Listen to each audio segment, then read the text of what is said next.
And here we are again, folks, over in Fontaine. We're about to jump in here. And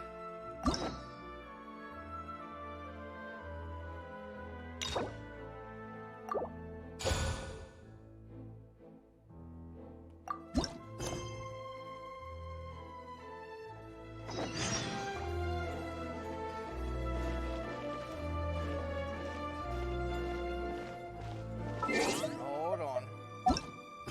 Not yet, you don't, because I need this. There we are.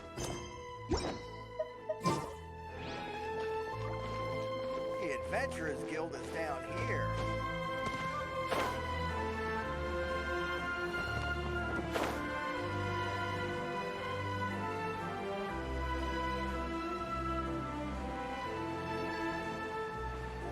You know what? We never went to the chasm to find those two treasure chests I figured were still there.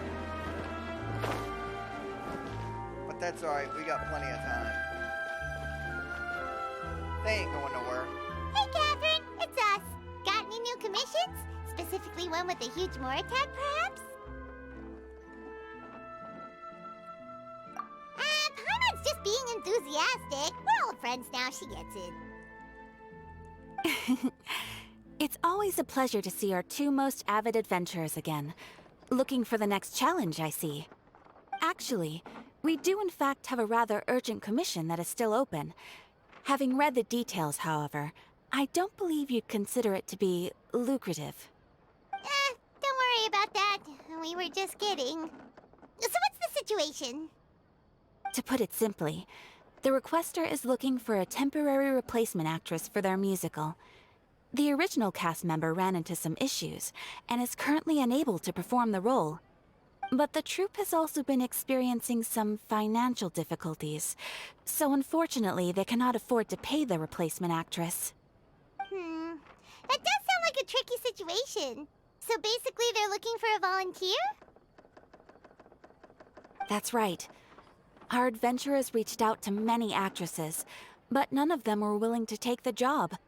There are only a few days left until the performance. If they can't find someone in time, they'll probably have to postpone the show. And delays tend to create all sorts of new problems. Got it. Oh, this one's a doozy. What do you think, Traveler? Any ideas? Even if we took the commission, neither of us have any experience starring in musicals. If you're interested in helping, why not start by having a chat with the requester? He's right over there. Maybe you can't fill the role yourselves, but you might be able to help him figure out another solution. Maybe there's something he hasn't thought of. Oh, it's that guy, huh? No wonder, he looks like he just ate a sour lemon. Paimon approves, let's go! Hello there, are you the guy looking for a new actress? Wait, I know you two! Are you really willing to act in my musical? Wow, sounds like we're pretty famous in Fontaine already. But to answer your question, neither of us have any experience in musicals. But we heard that you're in a bit of a bind, so we figured we could at least try to help you think of a solution. Ah, I see. It's okay. I knew that asking for a volunteer was a long shot. If we can't find someone to step in, we'll have no choice but to cancel the show. It would be such a shame. That's the thing. We're not some high-profile theater troupe, just a group of amateur enthusiasts. All our sets and props are very crude. We're grateful enough just to get an audience, never mind ticket fees. If we had a way to make this profitable, things might have turned out differently. But now, it looks inevitable that we'll disband. Disband? You're splitting up the troupe? Oh, I guess the lady at the Adventurers Guild didn't tell you? Yeah, this is supposed to be our final show together as a troupe. One last show. And after that, we go our separate ways. So we were really hoping to end on a high note. Nobody wants things to just fizzle out. Not after all the time and effort we've invested into it. Yeah, the leading lady, in fact. She's been dealing with a chronic illness ever since childhood, and unfortunately, it flared up again recently. It really drains all her energy, so she's in no state to perform. The show just won't be the same without her. But for everyone else's sake, I still hope we can find a way to hold the performance on schedule. Got it. We have a clearer picture now. Let's see if we can come up with any ideas. What if we sponsored the show? Traveler, how much more are you carrying?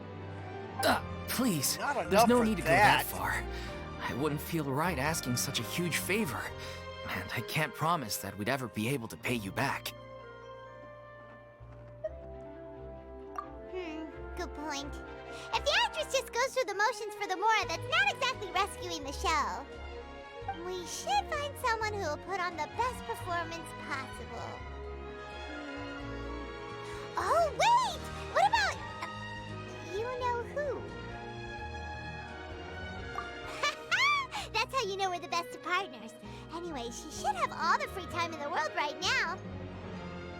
She's really good at performing, and she was once super popular with the crowd. Performing in a musical should be a piece of cake for her. Who are you thinking of? Sounds like someone famous. Her? You're... That was a joke, right? Nope. Paimon doesn't actually know if she's performed on stage before, but Paimon's pretty confident that she'd be really good at it. You're not wrong there.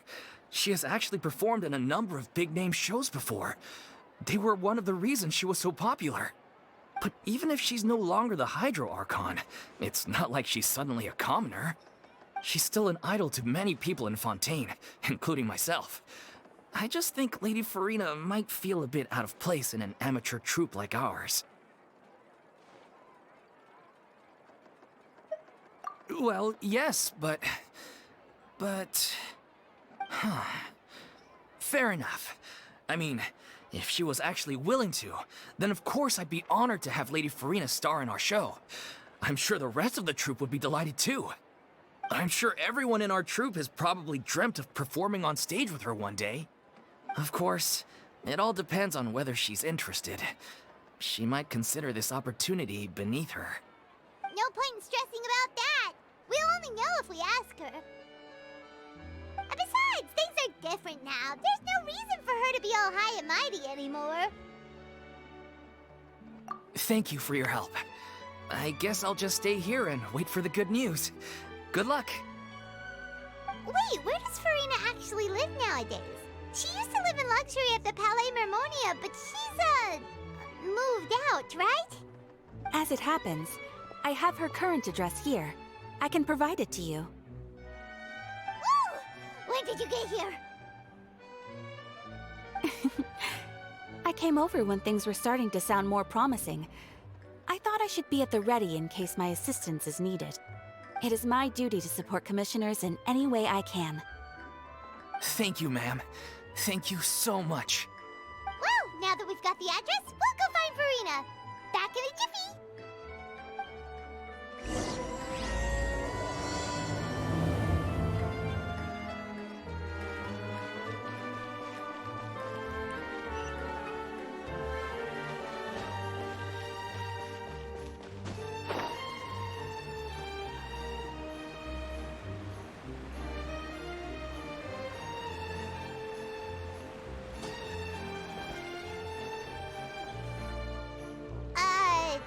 Did Catherine really give us the right address?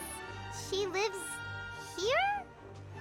Not that there's anything wrong with this place. It's just, a bit of a step down from the Palais Mermonia. You know, it's common courtesy to make sure the homeowner isn't in earshot when you're denigrating their abode. Ah! Okay, when did Popping out of thin air become all the rage? First Catherine and now you? I was just out on a shopping trip. I ran out of macaroni, so I went to grab a few more bags. I used to have a much wider range of choices when it came to food.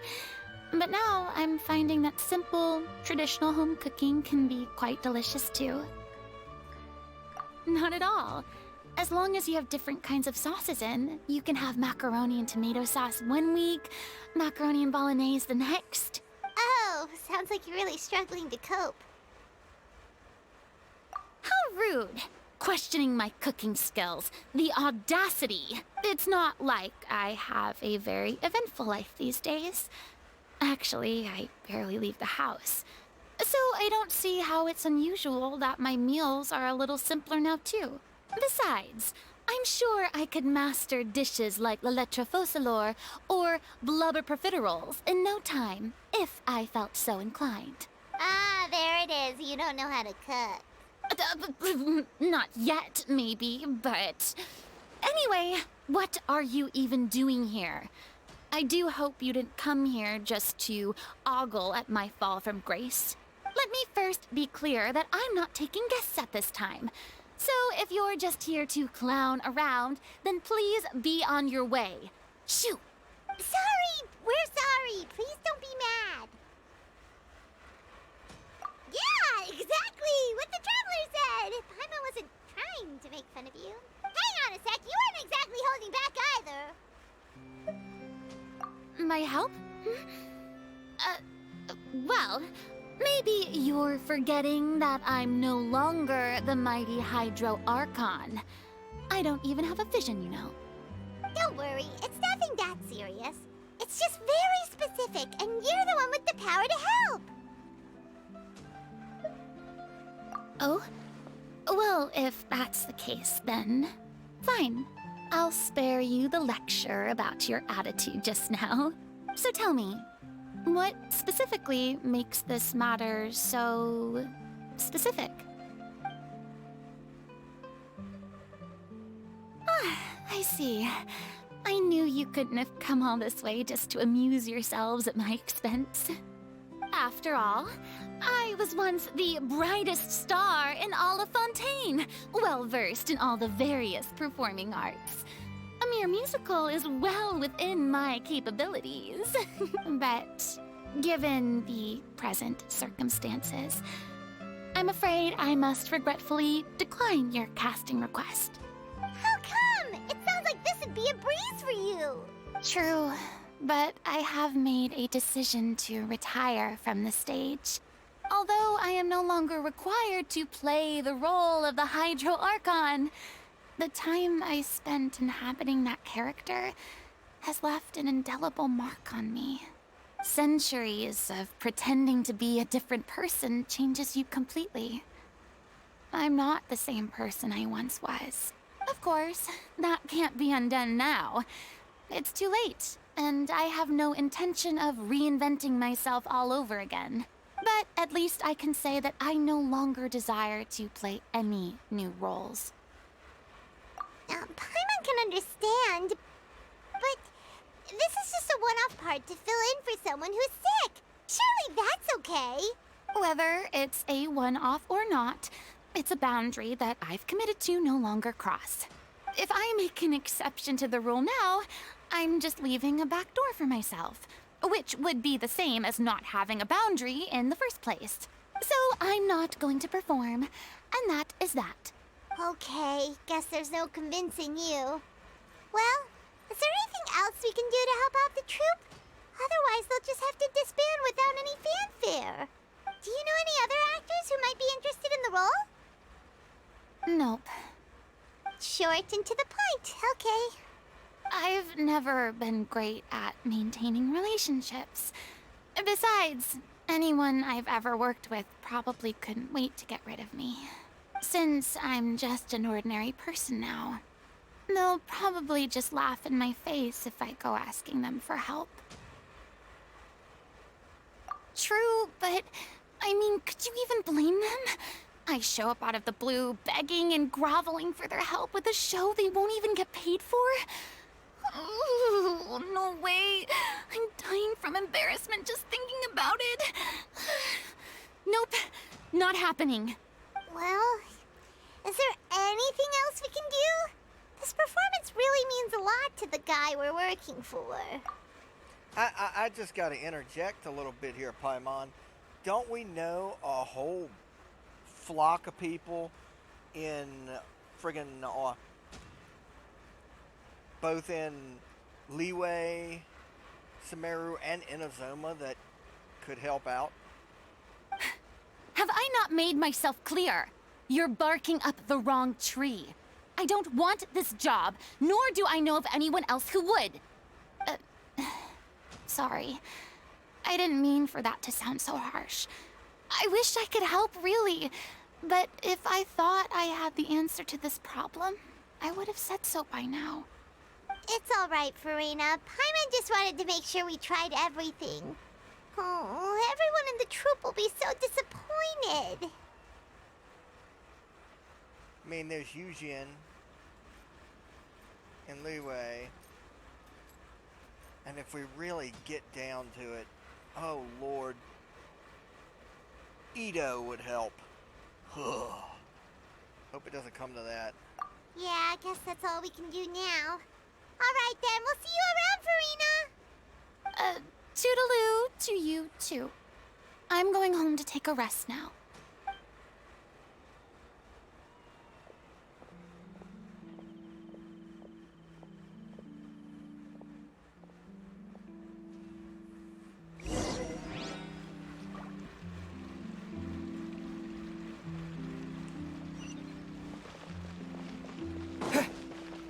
It's too bad, but we have to respect Furina's decision. Maybe the thought of performing brings up too many painful memories now. I need to get out more.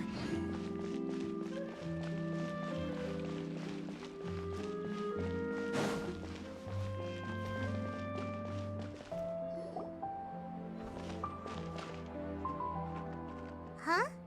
What's going on? Are they arguing?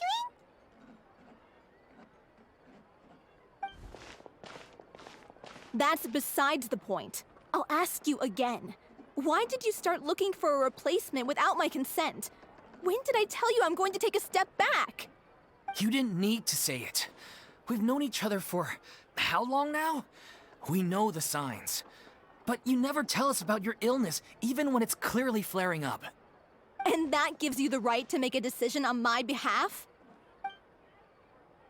Shortly after you left, the troupe's lead actress came to the Adventurers Guild.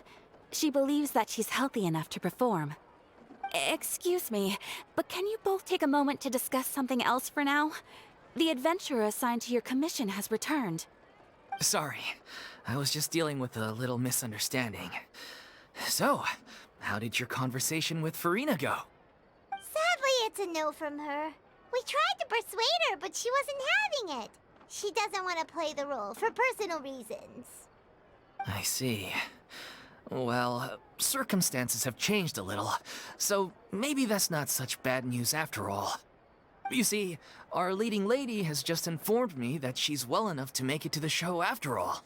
Staging the musical with the full original cast was always the dream, of course. Oh, right! Sounds like everything worked itself out then.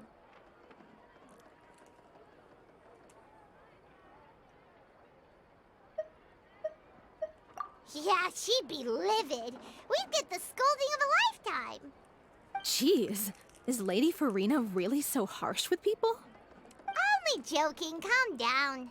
So, guess we can consider this case closed now, huh?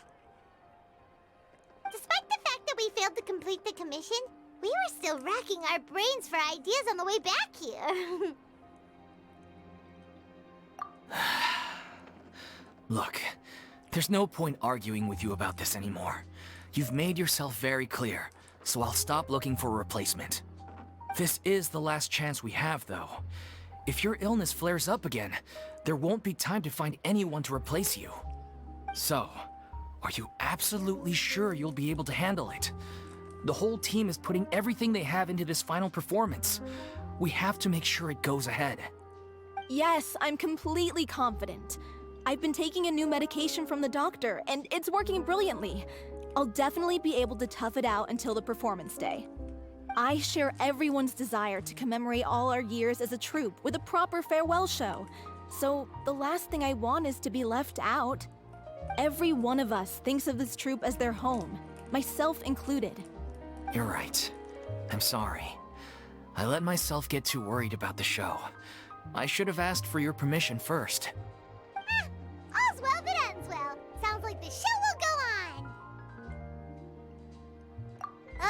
Sure.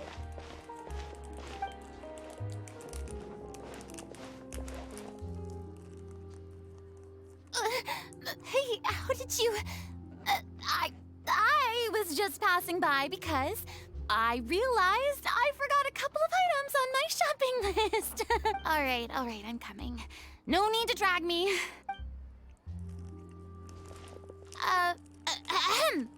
Hello, one and all. I couldn't help but overhear your conversation just now. Furina? Didn't you say you were gonna take a rest at home? What are you doing here? I was just ever so slightly concerned about the situation you mentioned. Yes, a teensy bit concerned, that's all. When you came to talk with me earlier, I jumped right to explaining my position and said some strongly worded things. And all before I even had a full grasp of the situation. Anyway, I just feel a bit bad about how it went down. I'm sorry, Paimon. Oh, it's totally fine. Paimon didn't take any of that personally. You really have a knack for asking the most uncomfortable questions, don't you? I felt very sheepish, having had a change of heart after flatly refusing you. And then, to make matters worse, you caught me. But in any case, it sounds like the issue has already been resolved. Yeah. When they said they were gonna ask for your help, I almost had a heart attack. I mean, how could we be worthy of having Lady Furina star in our show? There's no need to think like that. And no need to keep addressing me as Lady. Just Furina is fine.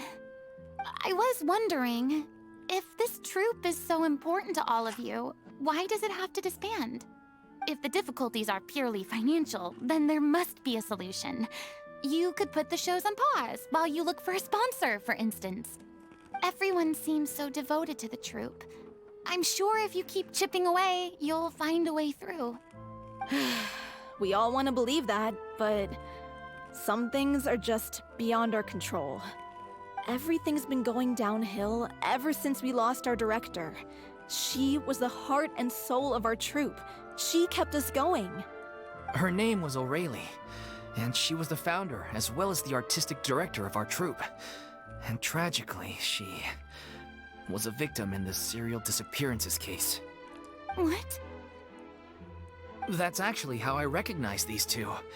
It was all thanks to their efforts that the true culprit was brought to justice. But still, no sentence can bring our director back to us. She was a loyal fan of your performances, Miss Furina. They were what first inspired her to get into musical theater. She rallied many people around her who were destitute or had lost their sense of purpose in life, and convinced them to join her troupe. She wrote her own scripts, acted on stage, and mentored each and every one of us. People loved our performances back then. We seemed to be going from strength to strength. Things were really looking up for us. And then disaster struck. Yeah. After that, the entire troupe fell into disarray. None of us know anything about script writing, let alone how to handle the business side of things. We've been doing the best we can.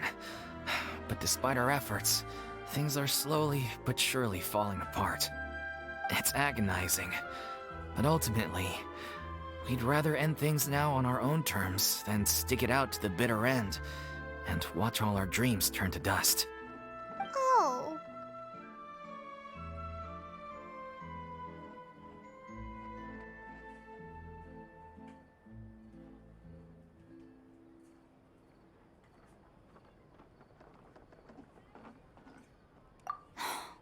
What a terrible waste. A gifted artist from humble beginnings who achieved so much and no doubt had much more to give. And then her life was so cruelly taken. I suppose it's fair to say then that this final show, besides being your farewell to the stage, is also your final gift for her? Yes, exactly. We all miss her terribly. Well, good thing I followed the Traveler here. After hearing this tragic tale, I can no longer stand by and do nothing. Furina. I know what you're thinking, but I by no means plan to cross the boundary I've set for myself. Besides, they're no longer looking for a replacement anyway. I can, however, provide some artistic guidance from the vantage point of a highly experienced audience member. But only if you feel this is something that would help, of course. Oh, most definitely. We'll take any guidance that you can give.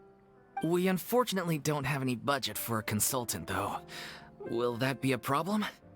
I don't need any compensation.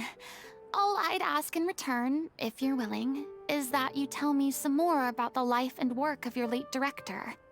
Something I've begun to realize since my departure from the Opera Epiclese is that there's a lot you don't see when you observe everything from on high. The law only judges criminal behavior and does not weigh human emotion. The court's verdict can settle the question of criminal liability, but what about all the unresolved emotions of the parties involved? What happens to them?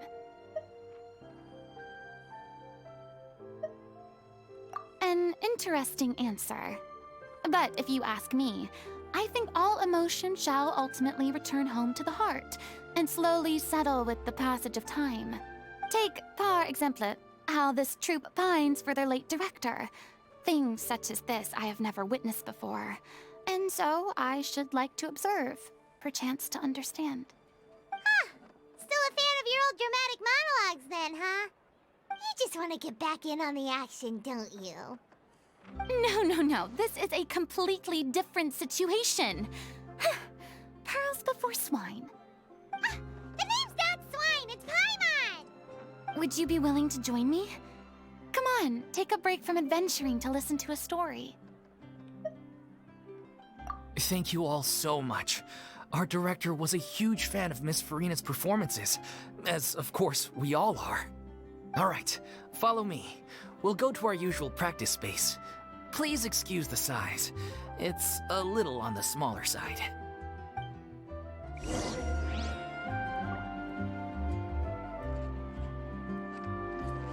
Okay. The rehearsal location is over here on the other side of town. Now, we're gonna take a brief shortcut. Well, not a shortcut. A brief little respite elsewhere in Fontaine, because I am seeing the location of some Sealies where, aha, if you look, you can see the entrance of a cave right there.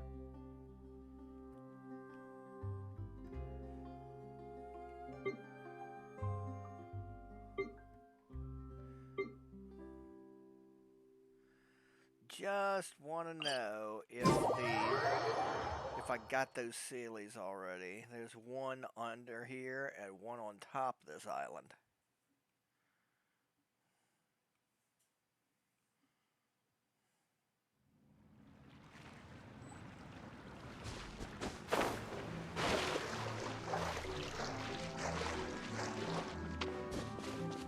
Aw, hell. That's alright. Let's take him out.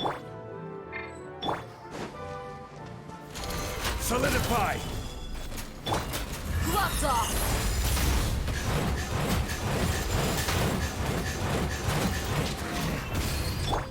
The wind knows me.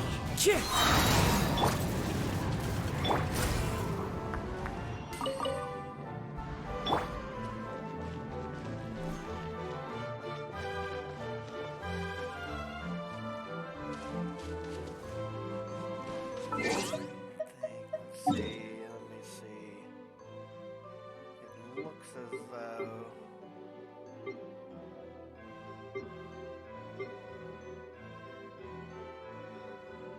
Yeah, I might have already gotten this.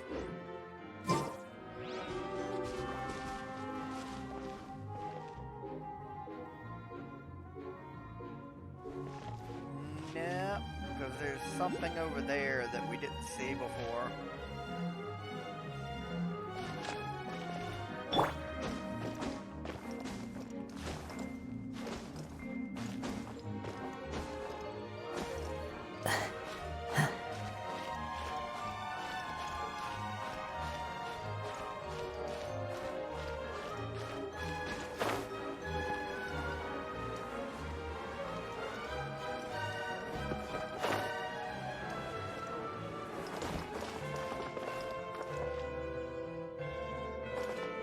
think I get it. Into the wind.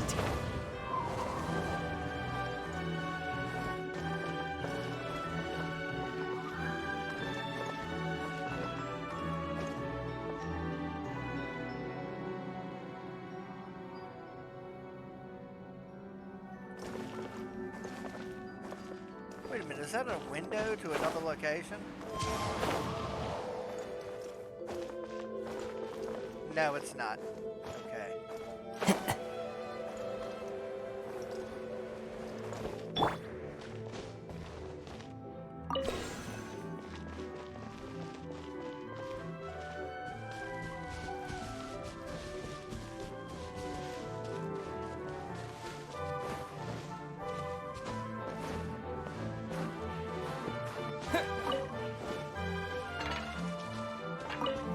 Thank you.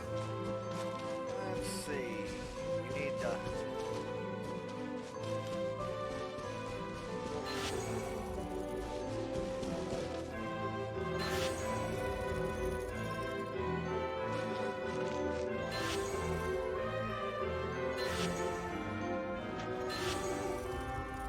Long way.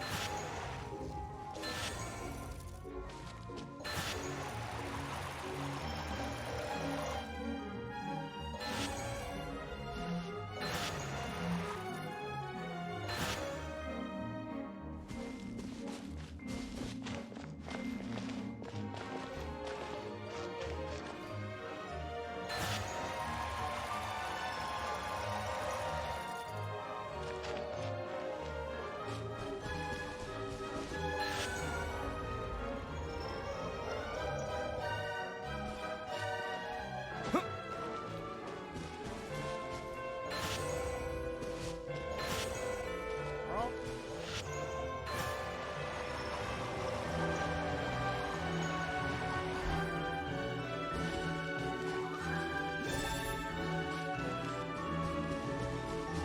what is this?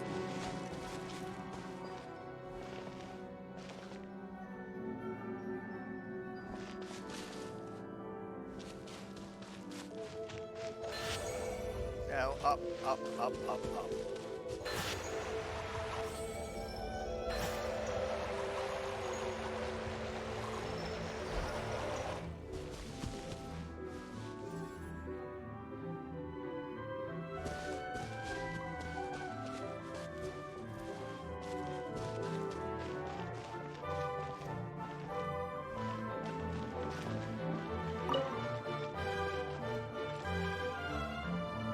Yeah, that goes down. We don't want to go down.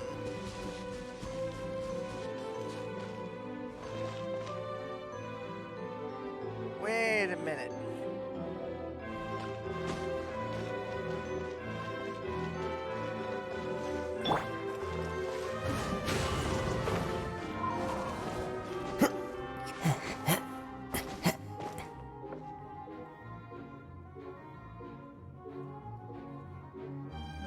I'm not seeing anything up here that will help.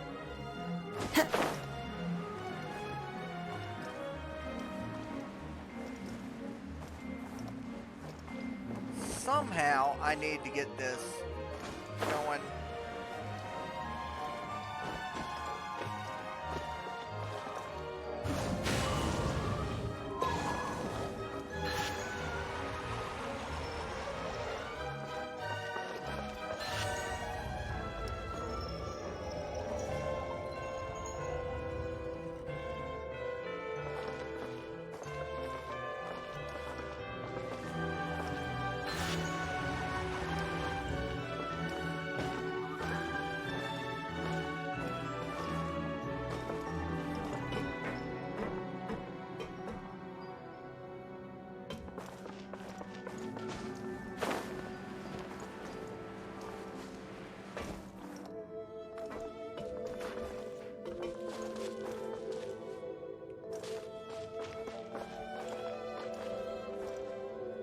I don't want to understand it.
Huh.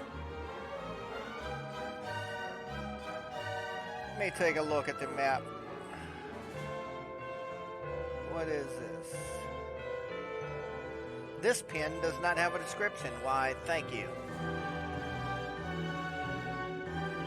There are leaves around, and I know just the tune to accompany them, if you wish to hear it. Nah.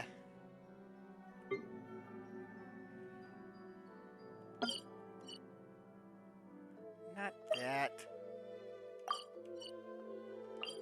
Let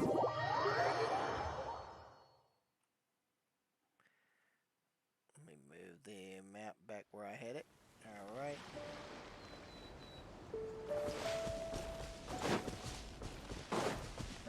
On the western shore, right here, is a Sealy, if he's still there. If he's not, then I'm not going to worry about it.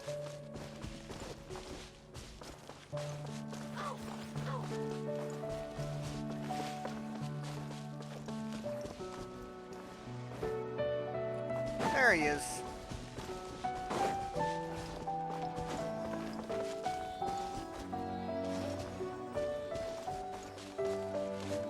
We will get treasure out of it, so...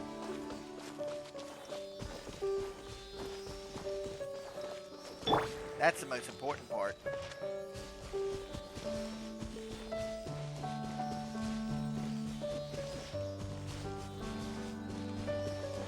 There's his pedestal.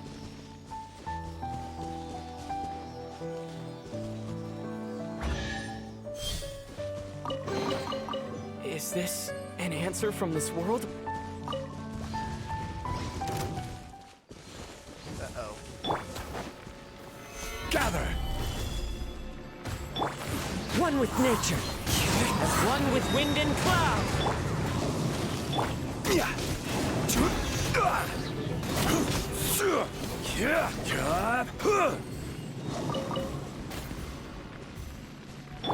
Thank you, Zhongli.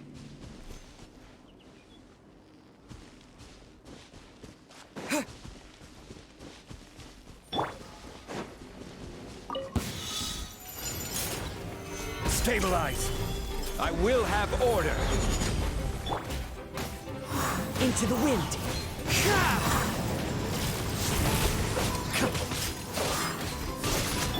Look alive! The wind knows me.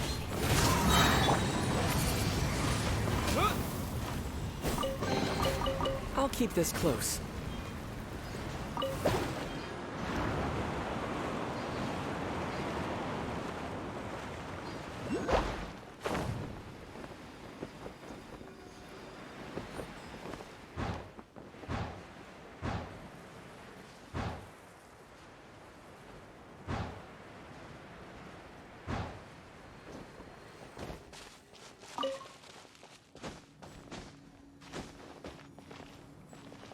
Why did it shoot me over here?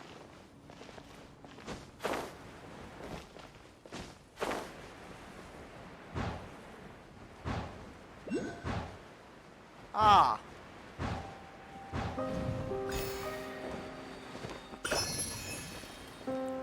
That's why.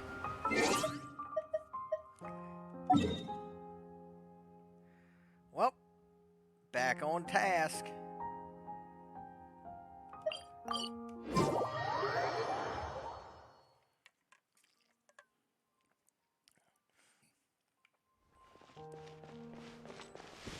Y'all can back me up if I tell the troop why I'm late. Is somebody kidnapped a little girl or something. I don't know. Y'all make something up.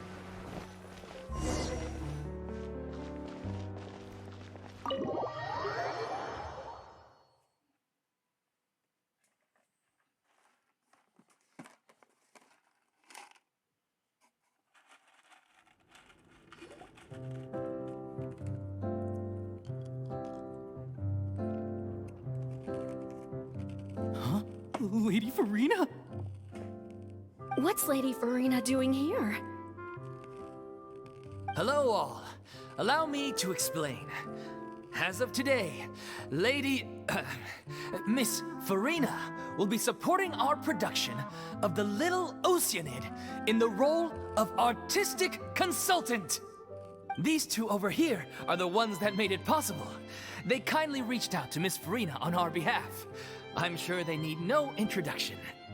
You bet! That was the trial of the century! You helped bring our director's murderer to justice. We can't thank you enough. Oh, please don't mention it. We're just here to join in on the fun. So, you were saying The Little Oceanid? Yeah, that's the name of our final show. It's an unfinished script left behind by our director. One of our greatest regrets is that she never got to complete it. So, if we can bring it to the stage and make it a successful show, we can all take some solace in that. Wait, but if it's not finished, then... Yeah, we've been battling issues on every front, trying to realize this dream. Anyway, let me give you a quick summary of what the story's all about. The protagonist of the story is a young Oceanid who transforms herself into human form, despite the protests of her family. She longed to live just like any other human, and sure enough, she found friendship and even love. Everything seemed perfect. But one day, her true identity was exposed, and her world came crashing down around her. So far, so good. A classic tale. What happened after that? That's one of the issues we've been trying to deal with. Unfortunately, this was as far as the director got with her script. We need a proper ending so we can bring this musical to the stage. But people have different opinions on which direction to take it in. We still haven't decided between a happy ending or a true-to-life tragedy. By true to life, you mean the director's sudden disappearance?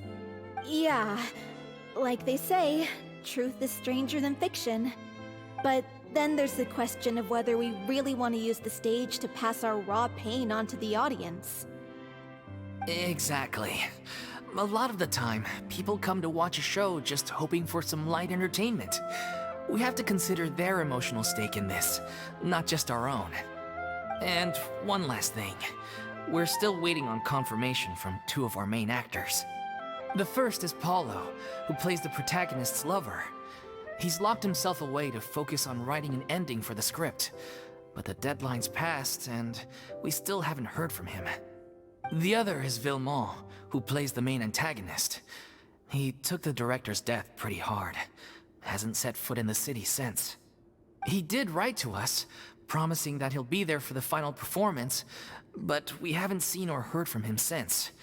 So we're not really sure what to make of that. Huh. Although, now that we have Miss Furina helping us, maybe we should take the opportunity to get everyone back together. What opportunity? What do you mean?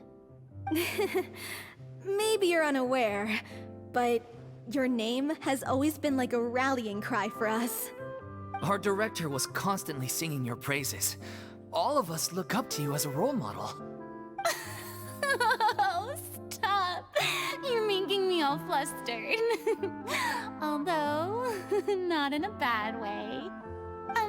I suspect the reason they're dragging their feet is that they have their doubts about whether the show will really go ahead, considering all the issues you've been facing.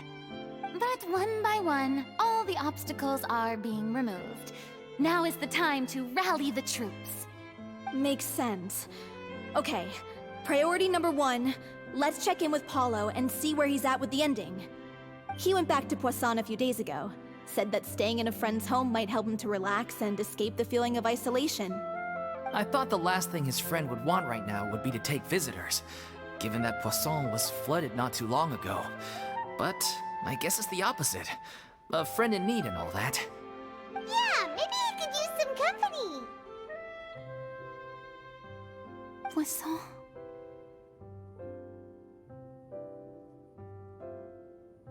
Nothing.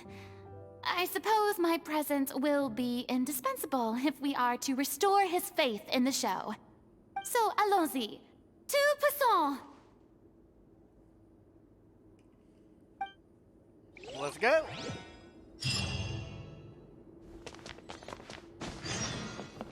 On stage. I wish there was a button to make the traveler tap dance. Oh well. Tout poisson.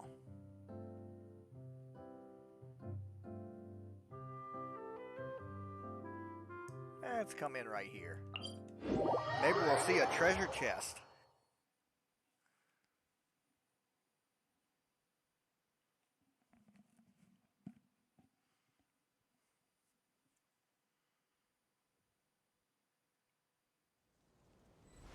Not exactly where I thought I was going to be landed.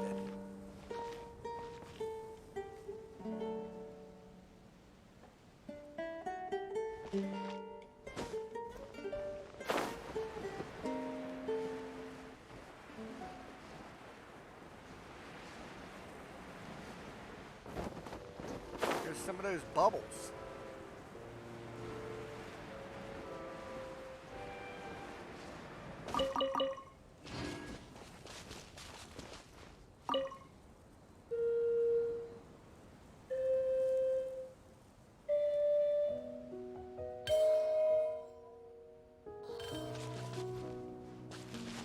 Interesting.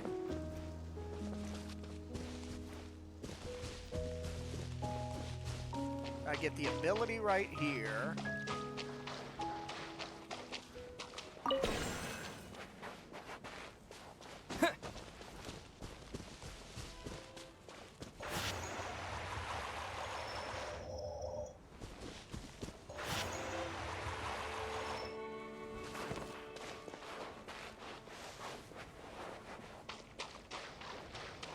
One, two.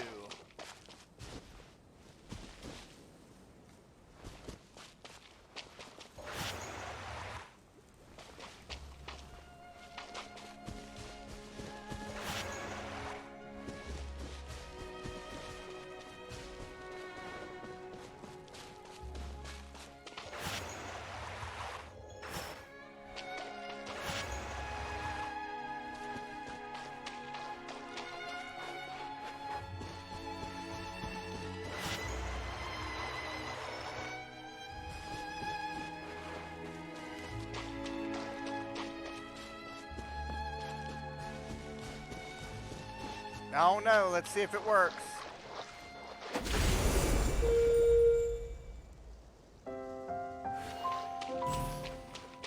Damn it.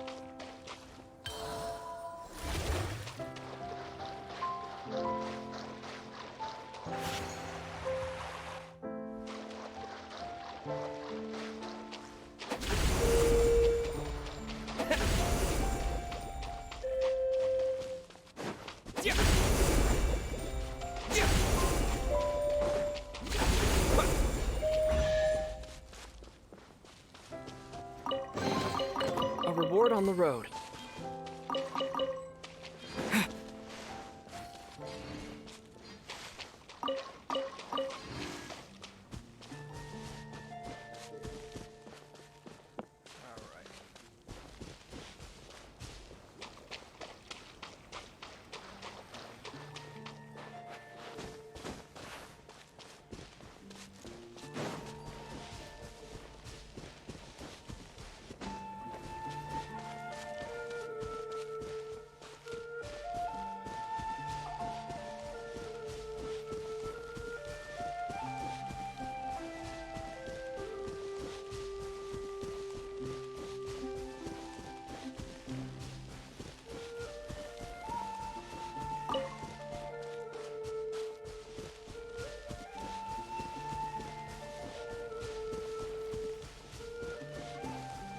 Go on this way then.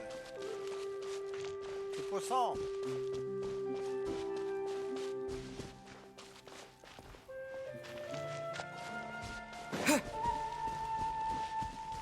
Me, like a fool, I thought the marker was pointing above ground, but it's not. It's literally inside Poisson.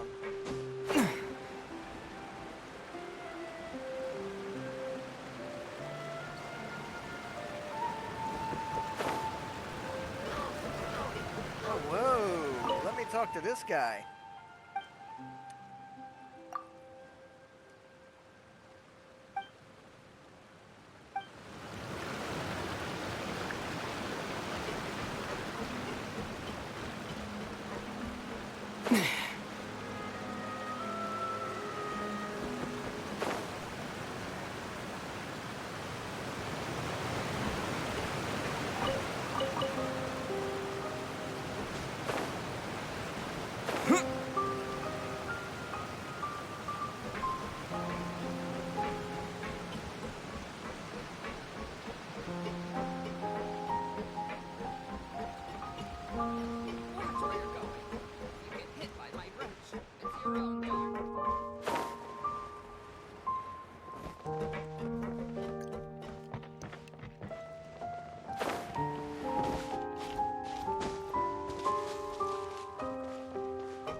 If I remember correctly, this is where he's staying. Who is it? Me. It's me. Is the script ready? You came all the way here for that? All right. Forget that for now. Just come on out. We've got some great news. Nice try. Look, just give me some time, okay? I'm just wrapping up this last part of the script. I'll be out once I'm done. Okay then. Looking forward to your masterpiece. So, as expected, he's missed the deadline. The ending is one of the most important parts of the show. Even once he's done, it isn't final until we've all had the chance to read through and make sure we agree on it. Someone told me they'd just seen you in Poisson. I assumed it was a case of mistaken identity, but sure enough, here you are. And Furina, too. I was wondering if we might run into her. So, you're here for Paolo? Looks like he could be a while, so feel free to take a stroll around town in the meantime. I've made all the arrangements already.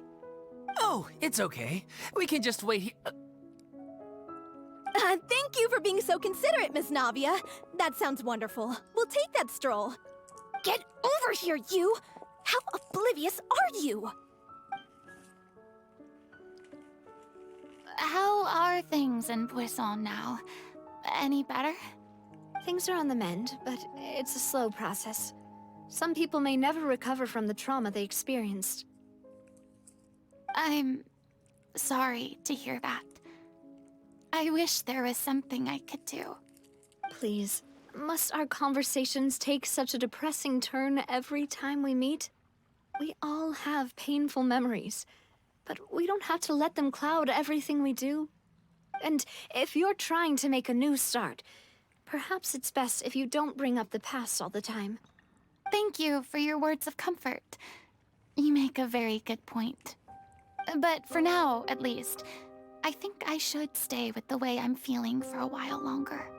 It's okay. These things take time. Moving on from a painful experience is easier said than done. Which brings me to why I'm here. I thought you should probably know that not everyone here is ready to forgive and forget after the Hydro Archon's inaction in the face of catastrophe. To avoid upsetting the peace, I told the townspeople that everyone here is a member of the theater troupe, and that you are just an actress playing the role of Furina. It's not a perfect solution, but hopefully it means you won't have to lie low while you're here. That's so thoughtful of you, Navia. Well, what do you expect? I am the courageous and considerate president of Spina di Rosula, after all, like my father before me. Anyway, that was all. Look after her now.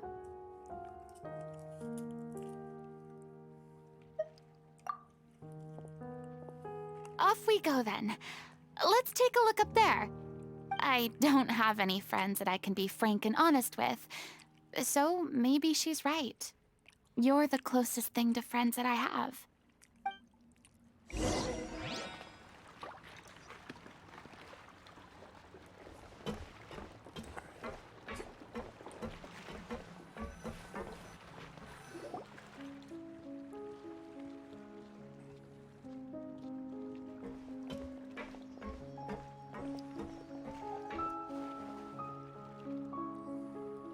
I'm so grateful that Miss Nafia was so understanding.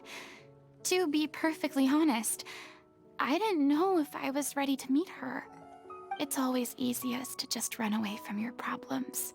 But that never fixes anything. You can't get around the obstacles without facing them. So that's why you were nervous when they brought up Poisson. Yeah. I'd be lying if I said I wasn't scared of coming back here. Still, I felt it was something I had to do. As I was saying before, I want to see for myself the things that I never could in the past. I'd be overjoyed if the people here could find it in their hearts to forgive me. But they're more likely to unleash a tirade of vitriol against me, which, of course, I completely understand and accept. Yeah, I can tell people are watching me.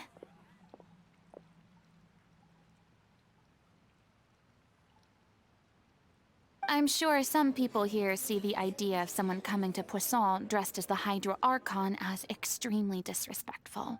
I used to be terrified of the gaze of other people, especially when they had suspicion or resentment in their eyes. I guess I wasn't quite ready for this after all. I'm not surprised you're making yourself go through all of this.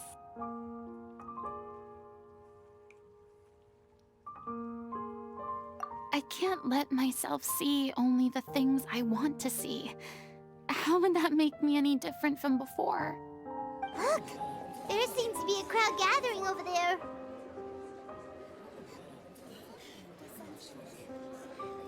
Probably time we made a move. How about we check out Spina di Rasula's ship? We should have a view of the whole of Poisson from there.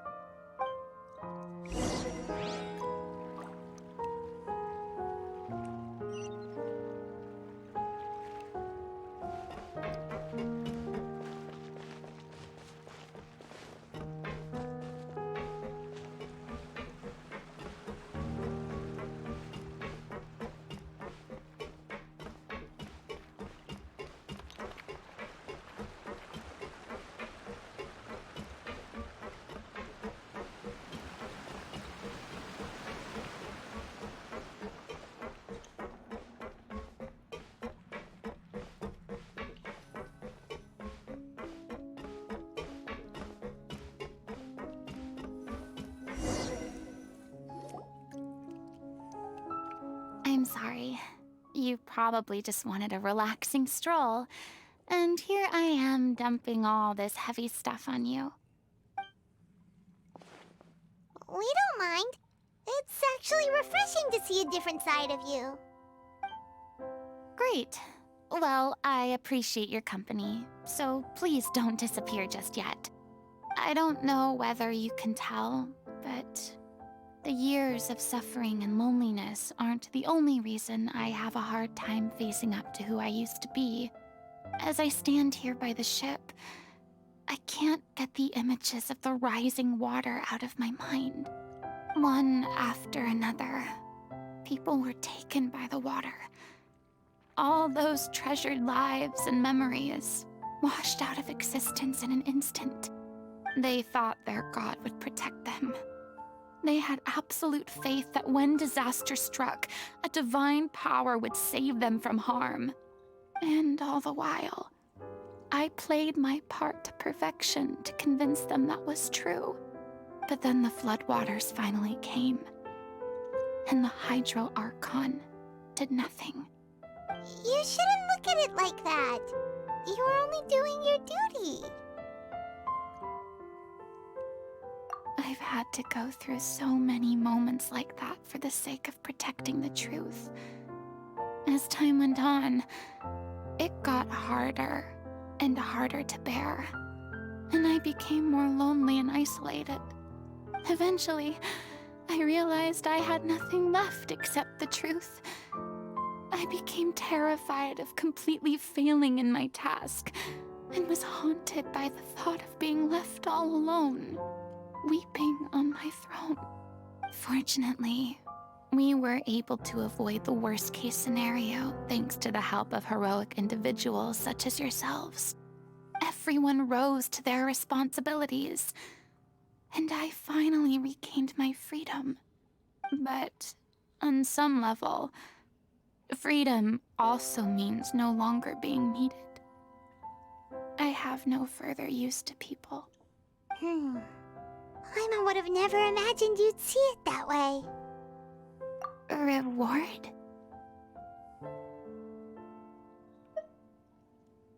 I guess so. Back then, I didn't even dare to dream about having someone to confide in. I was scared of someone recognizing me for who I truly was, and exposing the secret I swore to protect. Believe in the Furina you see on stage. She is the one you can trust. I had to keep all my feelings, all my curiosity about life to myself. No one could be allowed to know. That's what I really meant when I said I'm no good at maintaining relationships. So that's where you were coming from. Paimon totally thought you were just a bit of a diva at heart. Could you please get off my case? I don't know what's gotten into you today. I'm making an effort here. You could at least try to do the same.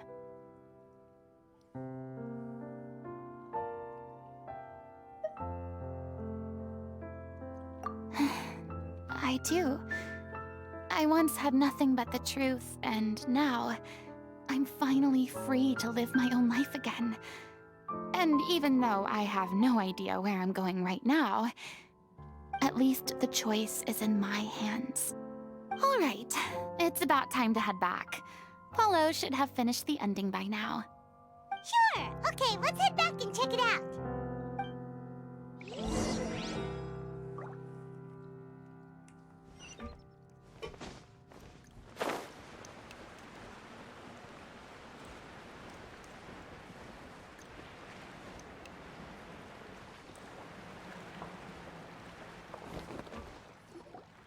Didn't you say you needed to watch what you eat? You're supposed to be cutting down on fried foods, not wolfing down copious quantities of fish and chips, you know? Come on. It's not every day we get to dine at Spina di Rosula's expense. Can you believe how generous she is? I'm not about to pass on free food. Anyway, my character doesn't need to be slim and good-looking. That's your job. Are you kidding me right now?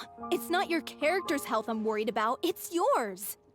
I've spent my whole life battling the effects of ill health, and it kills me to watch you willingly ruin yours by filling yourself up with junk all the time. Oh no, looks like they're arguing again.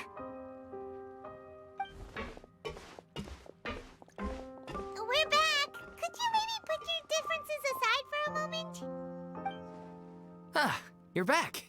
We've been enjoying Spina di Rosula's VIP treatment in your stead. Paulo's nearly done. We shouldn't have to wait too much longer. Great! So you were discussing your characters, right? We heard she's playing the Oceanid who turns into a human girl. What about you? Me? I'm an Oceanid too. He was originally supposed to take the form of a crane, but he outgrew that role. Well, the costume at least. So now he's playing the boar instead.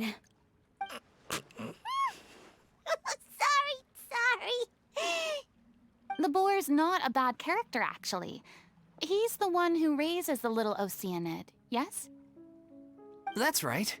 He has some pretty memorable lines too, like when he imparts some solemn words of wisdom to the little Oceanid. If you become human, you can reveal your secret to no one. You will face suffering and loneliness. Is this truly what you want? Wait, that sounds kind of familiar. It's the most important line in the whole script. I think it's a symbolic statement about our director's life and legacy. She kept quiet about all the trials and tribulations she faced in running our troupe, allowing us to devote ourselves fully to performing. It was only after she was gone that we realized how tough her job really was. You mentioned earlier that the troupe is like your home. Yeah. I was born with an incurable illness, and once my family found out it couldn't be treated, they decided they didn't want me anymore. I spent some years taking whatever work I could find and trying to manage my illness with various medicines. But whenever I had a bad flare-up, I'd be lying in an alleyway for days at a time. It was like that until the director found me one day. She told me I had a great voice and asked if I was interested in studying singing from her. I said yes. She took me under her wing, taught me to both sing and act, helped me find Mora for my meds, took care of me when my condition decided to flare up. I know it was all a huge burden on her. She sounds like a really incredible person. She really was. She gave everything she had to her troupe and the people in it. All of us were so proud to call her our director. I was a lost child too when she found me. As the child of a murderer, my parents weren't around when I was little, so I got sent to an orphanage. The other kids were always picking fights with me. They'd say things like, "Come on, you must be pretty tough if you're the son of a murderer." It was just to taunt me, though. I was an easy target, and they knew it. One day, I got beaten up so bad that I just couldn't take it anymore, so I ran away. I lost all faith in humanity by that point. Thought the whole world was out to get me. Let me guess. Fortunately, the next person you ran into was the director. Yeah. For the first time in my life, I was somewhere I felt safe. And I promised myself I'd stay here until the day the group parted ways. The day you hoped would never come. How times change. Oh, you're finally done? Get your butt over here. There's someone I need to introduce you to. This is our new artistic consultant, Miss Furina. Furina? The Furina? Oh my god, how did you manage to wrangle that? Please, the honor is all mine. I was profoundly moved to hear about your troupe and your wonderful director. I just wanted to do something to help. Same here. Even so, this is just... Oh, wow. I'm sorry. I'll try to calm down. Now, where was I? Ah, yes, the script, of course. Let me give you a rundown of how the story unfolds in my version of the script. I'm sure you're already familiar with the beginning of the story. A little Oceanid decides she wants to become a human against the wishes of her family. She finds love and friendship in the bustling city. But then, disaster strikes. The people start to notice that all the fresh water in the surrounding area is slowly disappearing. The soil is becoming arid, plants and flowers are withering, and the people begin to panic. The little Oceanid, Cleo, and her lover decide to do something about it, and investigate the truth of the matter together. In the end, they discover that all the waste and pollution created by humans over the years has caused the fresh water to flee the land, as if driven by a consciousness of its own. Consciousness? You mean the water is sentient? Water as a conscious entity. There's actually quite a few stories that explore this theme. Since the little Oceanid is a water spirit, she immediately understands how the water is feeling. She then tells her lover about her true identity, as well as the truth behind the crisis. Her lover accepts her for who she is, and works with her to find a way to bring the water back. However, unbeknownst to them, there were some people eavesdropping when she revealed her secret. The little Oceanid is accused of being directly responsible for driving the water away, and faces the greatest dilemma of her life. And then? In the end, she makes the brave decision to sacrifice herself to save her lover, and the rest of humanity. Huh? But didn't they all treat Cleo like a villain? Why would she want to save them after that? Well, she mainly wanted to save her lover, plus everyone who'd stood up for her. Through her love for her human partner, she was able to find an even greater love, one that extended to all of humanity. surely the biggest strength of Cleo's character. There's actually something else that bothers me. You know the protagonist is supposed to represent the director, right? And she never had the chance to become a hero in our world.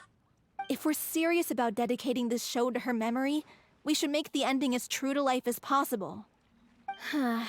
What about if the little Oceanid is hounded to death by people who hate her, her lover makes sure her secret never gets out, and humanity continues down the path to extinction? That sounds like too cruel of an ending to me, and perhaps a little irresponsible to present to the audience. That ending would be a perfect mirror to Director Aureli's death, both arbitrary and meaningless. On the day when she went missing, Director Aureli had instructed us all, somewhat out of the blue, to leave the court of Fontaine and wait for her outside the city. We waited and waited at the rendezvous point, but she never came. By the time we returned to the city, she disappeared without a trace. We looked for her. The Gardamex looked for her, but she was nowhere to be found. Increasingly, all the signs seemed to point to her being the latest victim in the serial disappearances case. The director was the kindest soul in the world, yet she was senselessly sacrificed for the sake of a so-called experiment by someone who had nothing to do with her at all. But doesn't the way she suddenly told you to leave the city suggest that maybe she had some sense of what was about to happen? It almost seems as if she was moving you to safety. I've been trying to follow up on that ever since, but all my efforts so far have turned up nothing. Villemont might know something, but he won't open up to me. Villemont? The one who's playing the role of the villain? Yeah. He's been overwhelmed by grief. I think the director's death hit him hardest of all. Grief? Guilt, more like. Also, I have a hard time imagining that anyone took it harder than me. Because, well, speaking of the play being true to life, I was deeply, madly in love with Aureli. What? You kept that one quiet. It's time to be upfront with you all.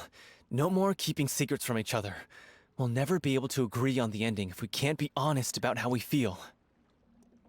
I did tell her how I felt once, but she turned me down pretty much straight away. She said that we were all like brothers and sisters to her, and she'd never considered us as potential romantic partners. Not that it came as a shock or anything. It was what I was expecting to hear. So I told her I'd always be there for the troupe, and I'd always be there for her. I said, maybe one day in the future, when everyone's settled into their own lives and on the up and up, and managing the troupe no longer required her constant attention, well, maybe then she could reconsider what she really wanted in her life. And now, that day will never come. Oh, Paulo. So if I'm the one writing this ending, then I'm gonna make sure it does right by Aureli. I won't let anyone get in the way of that. In that case, you have to straighten things out with Villemont once and for all, face to face. We've all had our differences of opinion over the ending, but those two have never seen eye to eye on anything. One of them has to compromise if we're ever going to reach a final decision. Well, if that's where we're at, looks like it's time to go visit Villemont. Are you ready to face the truth? Honestly, I'm slightly terrified. But for the sake of our final performance, I'll do whatever it takes. Funny you should ask, though. You really do get what I'm going through right now. I certainly do. Come on, everyone. Allons-y!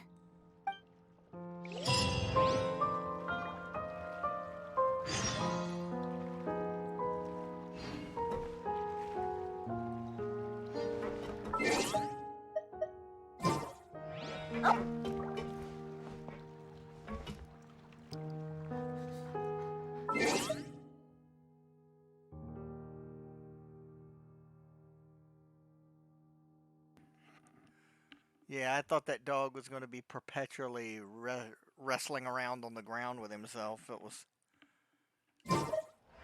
What if I walk away, he'll start doing it again.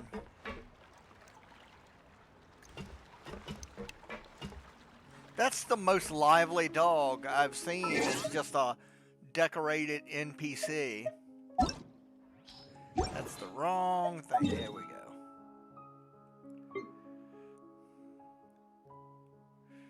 Whoa. Way on up here. Let's come in right there.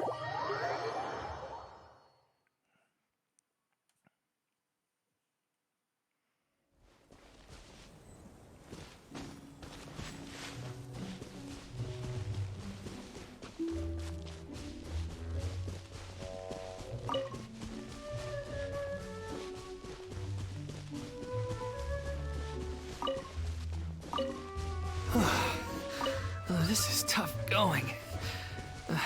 Delphi, are you sure you can manage in your condition? I could ask you the same question. Try to keep up.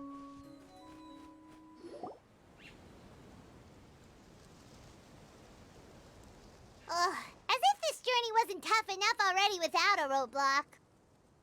Don't worry. We should all be fine with the traveler here. We don't need to take a detour. Okay. Wait, why are you all looking at me? You're not seriously expecting me to fight, are you? We're just curious, that's all. I don't think anyone's ever seen Furina in a fight before. Yeah, but don't you remember why? The Hydro Archon willingly gave up all her power so it could be converted into indemnitium. Miss Furina said so herself. Precisely! And I'm not even the Hydro Archon anymore, so all my power is gone anyway. As much as it pains me, unfortunately, I should just stay put. I'm more like a damsel in distress more than anything. That sounded so smug. Ugh, secondhand embarrassment is unbearable. C'est la vie indeed. Alas, I am forced to watch on helplessly as a more brave and seasoned adventurer than I swoops in to save the day.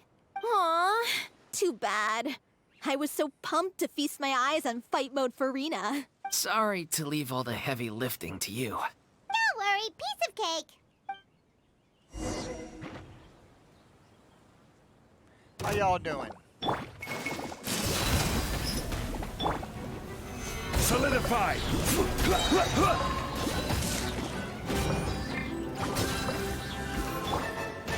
One with nature.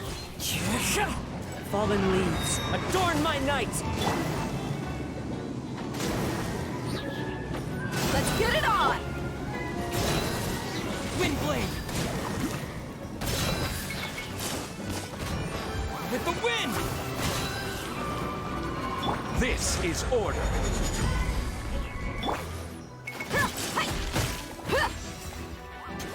You asked for it.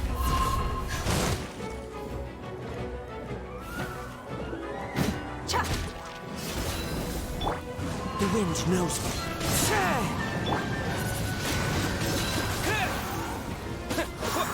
Bravo! Good show! You certainly live up to your reputation. Not really. I feel like Yeah, I thank you. took a little too Anyway, long with that. the path is cleared now, so onwards and upwards.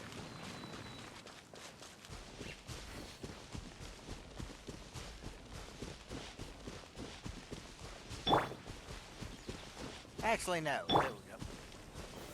Gather!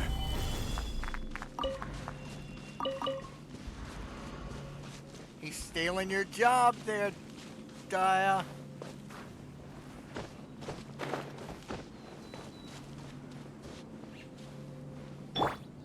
Yeah. Ha!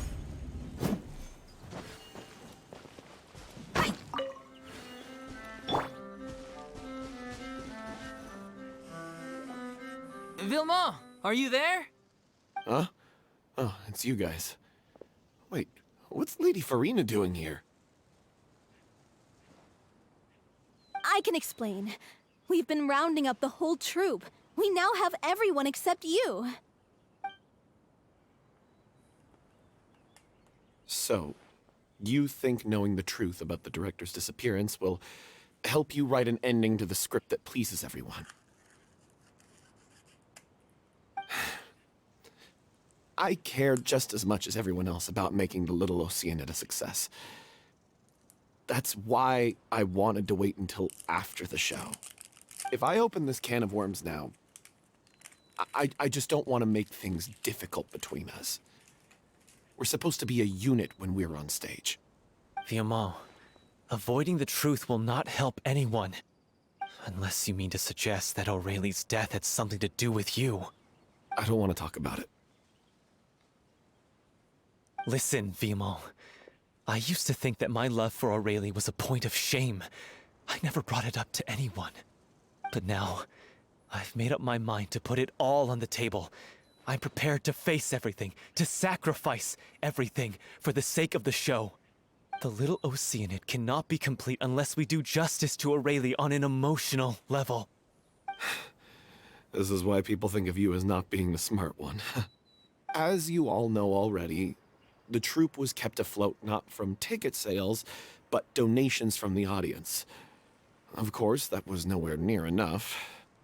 We took on side jobs when we weren't performing, but even then, the troupe's financial situation was pretty dire. So, anyway, one day after a show, a merchant came to me and offered us a huge sponsorship. In return, we just had to provide the audience with their drinks during performances. It seemed like a win-win, so I said yes to it on the spot without consulting the director. It was only when the merchant came to deliver the goods that I realized the drink in question was synth. Isn't that the drink peddled by the culprit behind the serial disappearances case?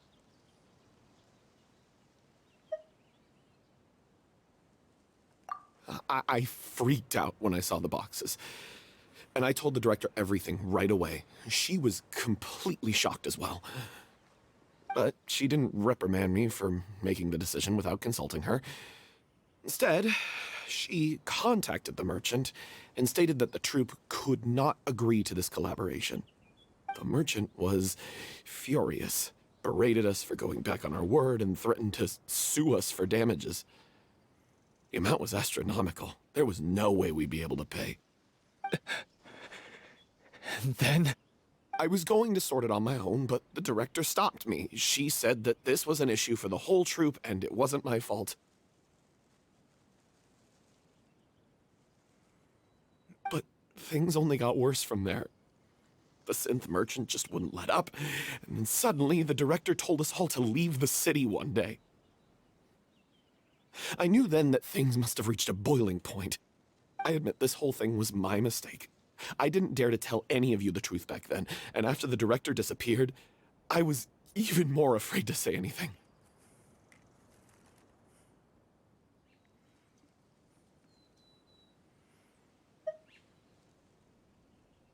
Yeah, I got Aurelie killed. There, I said it. Happy now? Hey, don't say that. You traitor! You knew Aurelie was in danger. Why in God's name didn't you tell us? What do you mean, you were afraid? This was a life and death situation. We could have saved her! How could you be so stupid? Please, try not to get too worked up. Yeah, listen to him. You need to stay calm. Stay calm? How can I stay calm? This guy got Aurelie murdered! She was the love of my life! And he has the gall to try and high-road us, claiming that he kept his mouth shut for the sake of the show! How about taking some responsibility for what he's done? All I can say is I'm sorry. Truly. I wanted to apologize to everyone in the troupe, but that won't bring back the director. What good is my apology now? I'm just a coward who made an awful, terrible mistake that I can never take back. Beat me up if you want. Kill me if you prefer. It's what I deserve. End my life. So I can meet the director and apologize to her in person. Get out of my sight! Go! Get lost! I don't ever want to see your face again! That's enough! You've screamed and shouted at each other for long enough. Now pipe down, both of you! Can you stop conflating the show on stage with your real-life relationships in the troupe? You keep saying that you want to use this final performance to pay tribute to your director and celebrate her life. How can you do that if you're just using it as an excuse to vent your own emotions? You're right. I'm sorry. On stage, the lead role is the focal point of the audience's attention. And you're all used to seeing the director as the heart of the troupe. But in her own life, her greatest desire wasn't to be the center of attention. I can tell how much she loved you all, and how much she loved the troupe. What she wanted was to build a warm home for all of her brothers and sisters. To shield you all from the storms that rage in the world outside. That's how you should remember her. And that's what you should be celebrating. I understand why you're trying to make her the hero of the story, but isn't she your hero already? After everything she did for you? Yeah. So think hard about what that means. And then think again about what you hope to achieve by arguing with each other. If you really hate each other and can't reconcile your differences, then you could just call it quits now. Why bother with the final performance if the group is already fractured? But you can't bring yourself to do that, can you? You care too much about Director O'Reilly and the home she built you all to let go. What are you laughing at? I don't see what's so funny. Sorry, I didn't mean it that way. It's just that, for a moment there, it felt like our director was back with us again. If she'd seen Paulo and Vilmont at each other's throats like that, she would have scolded them exactly like you did, in that same stern voice. Really?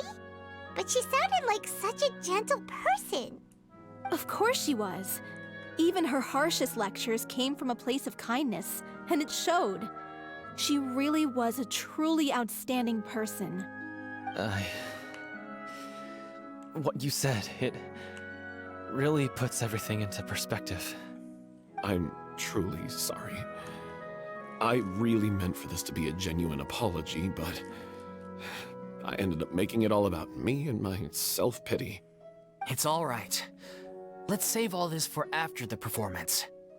So, the ending. What are we gonna do about it? Clearly, everyone needs to take a step back for now and reflect on what really matters. When emotions are running high, things get lost in the fray. The end of the story needs to focus back on O'Reilly herself. She's the true star of the show. Yeah. What do you mean? The Traveler is right. You once investigated that underwater synth base and recovered items belonging to the victims. If you could find anything that O'Reilly left behind, perhaps we can get a better sense of what she went through in her final days. You really think that's possible? I trust that nobody would object to the ending of the story being based on O'Reilly's true feelings. No. Well, we'll leave this in your capable hands. Come, let's pay a visit to the Palais Mermonia. The rest of you, head back to the rehearsal location for now, and wait for our good news. I guess.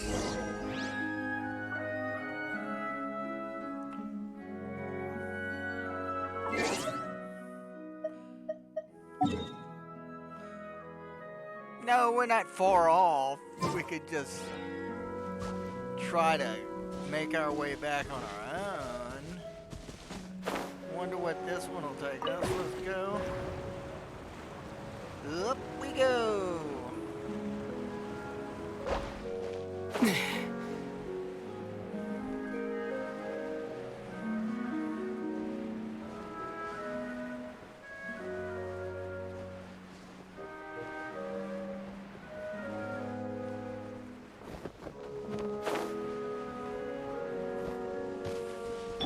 Because of how it'll work out.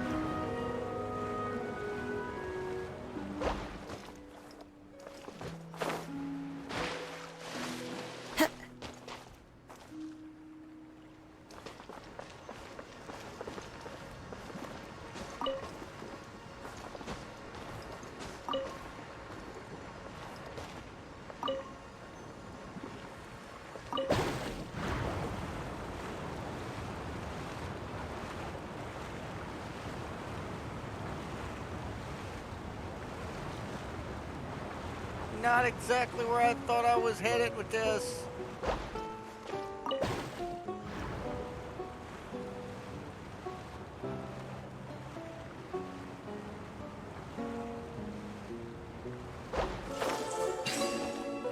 Whoa. I think I might need archery on my side.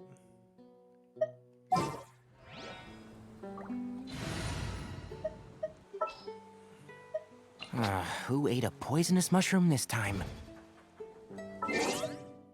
Give me 1 second.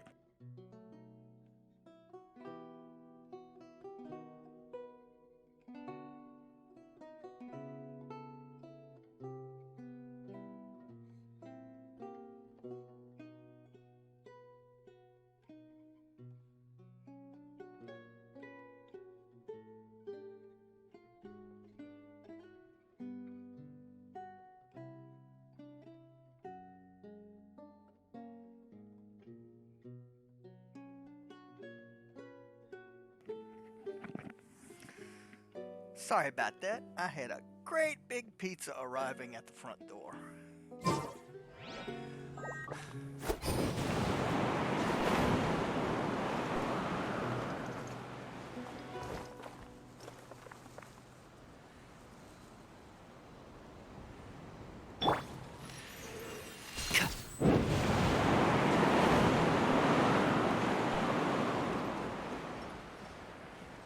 Don't know whether we got this one yet or not.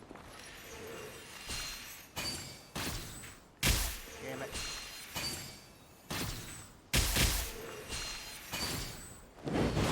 Holy crap!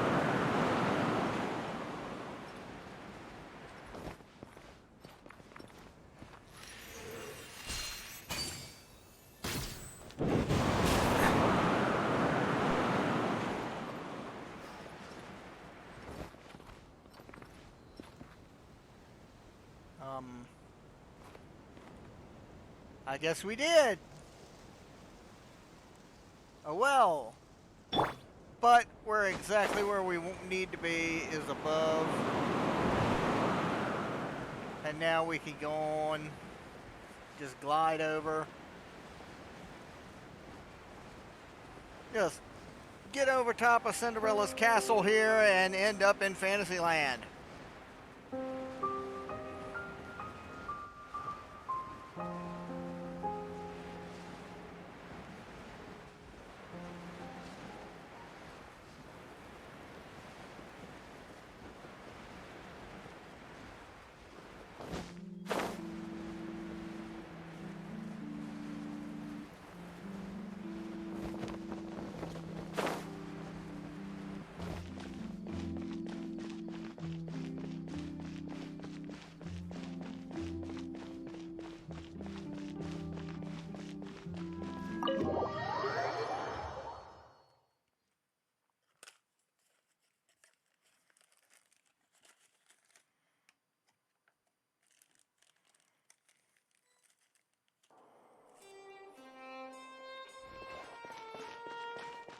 Hello.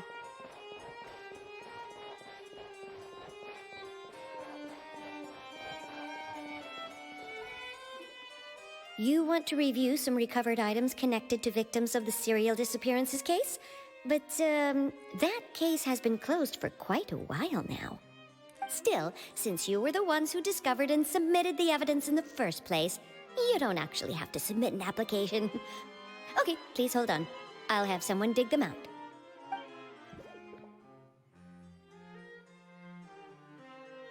So, this is all O'Reilly left behind. Just whatever she was carrying on her person and this tattered old notebook. Hey! It's full of script lines! And sketches too! Looks like they show where the different props should be placed on stage. Let me take a look. Maybe there's something in here from after she was kidnapped. Aha! I found something. To whoever discovers this diary. Let's see. Looks like she kept a detailed record of her captor's actions. She even mentions the truth behind the experiments on dissolving young women. If we'd had the chance to examine this notebook carefully back then, it would have been a conclusive piece of evidence proving Vacher's guilt. Vacher took so many lives. It's still so unthinkable how many victims he had. I guess Aurelie must have written all of this down in the hope that her records would one day be of use to investigators. Wait, it cuts off. Her handwriting here gets patchier and more illegible by the line. She probably didn't have much strength left. Her final words are... I'll let you read them for yourselves.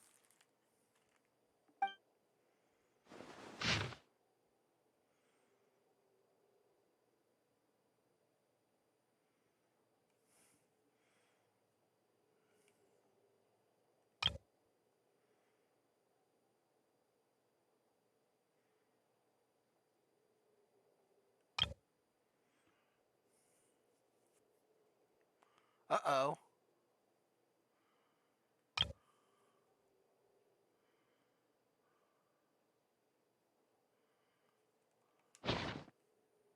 She was so terrified.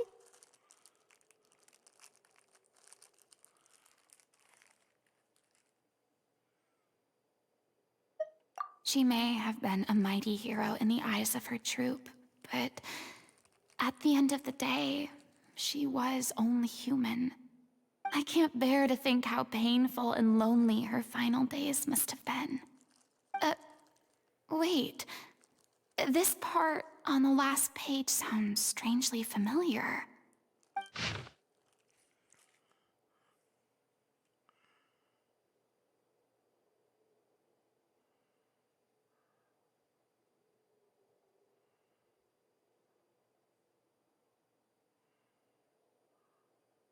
If you become human, you can reveal your secret to no one. You will face suffering and loneliness. Is this still what you want? Isn't that the most important line in the Little Oceanid? Because I am an older sister to them. Oh. So she didn't regret her decision, even as she sat in silence, waiting for death to come. I'm sure this is what the troupe would have hoped to hear as well. She had their utmost trust, admiration, and love, and she truly deserved it. Let's go. It's time for them to learn Director Aurelie's final thoughts.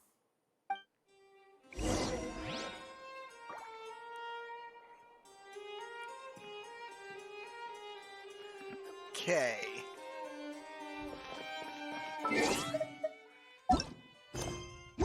Wrong one. There you go.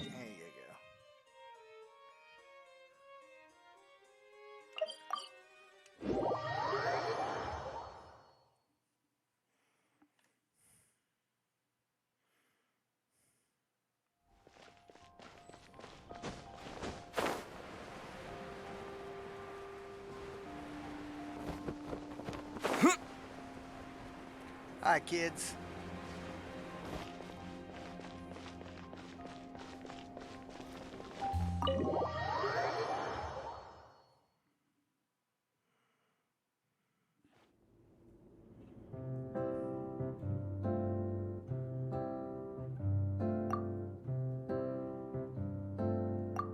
She deserves a hero's farewell. If that's the only way to convey to the audience the courage and selflessness that she showed in the face of death, then it's a meaningful way to end the story. Even in the last moments of her life, she was still leaving a trail for others to follow. She did her best to protect as many people as possible, even if it meant sacrificing herself. We know what choice our little Oceanid would have made now. I don't think any more discussion is necessary. Well, Vilmont, if we put the past aside for now, do you think you can bring yourself to go ahead with the show? I will channel all my regret and put it into my performance, to make this a show worthy of our director. I won't ask for your forgiveness, and you don't need to worry about my feelings. This final farewell show should be about Director Aurelie and her alone. Then it seems like we've reached a consensus.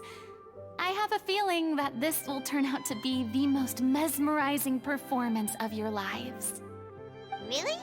How can you be so sure when you've never even seen them perform before? Don't underestimate my experience. After watching a countless number of musicals, I've learned one important thing. If you want to move the audience with your music, you must fully commit and immerse yourself in your role, pouring all your emotion into your performance. And aren't human emotions, love, hate, regret, and hope, just the most mesmerizing things in this world?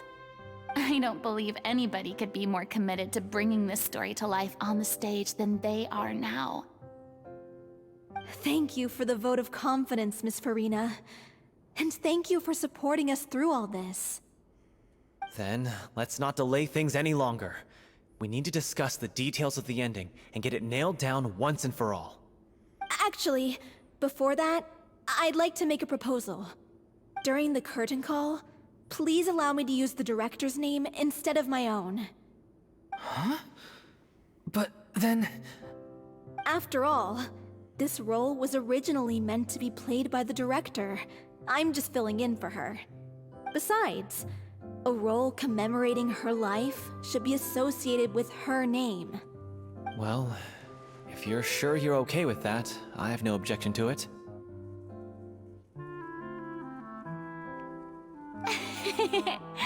Now we're talking like a serious acting troupe. All right, I'll leave you to fine-tune your musical while I go and procure a stage. Procure a stage? Oh, it's okay. Our usual place doesn't need a reservation. That place? Oh, don't be silly. For an extraordinary show, we need an extraordinary stage. By which I, of course, mean the Opera Epiclese. Whoa, wait, what? No. That's never going to work. It's far too fancy for the likes of us. What are you afraid of? Surely you don't think that Aurelie's story is unworthy of the grandest stage in Fontaine? No, that's not what I meant. It is supposed to be your grand finale, right? Yeah.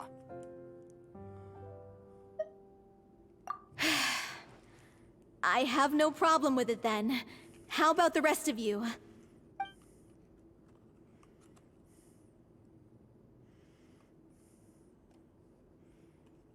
I'll take your silence as a yes. Thank you for giving us this opportunity. It really is a dream come true. Well, then don't disappoint me. If you mess this up, it'll reflect poorly on me too. Come on, we'll need to get the go-ahead from Nerilette. I know just where to find him.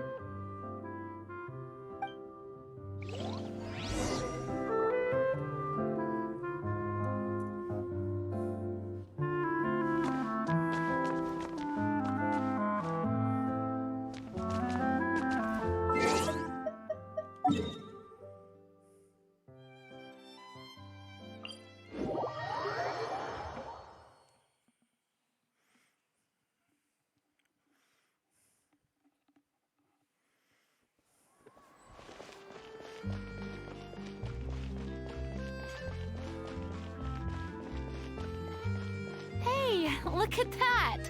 Looks like I guessed right. You were just guessing?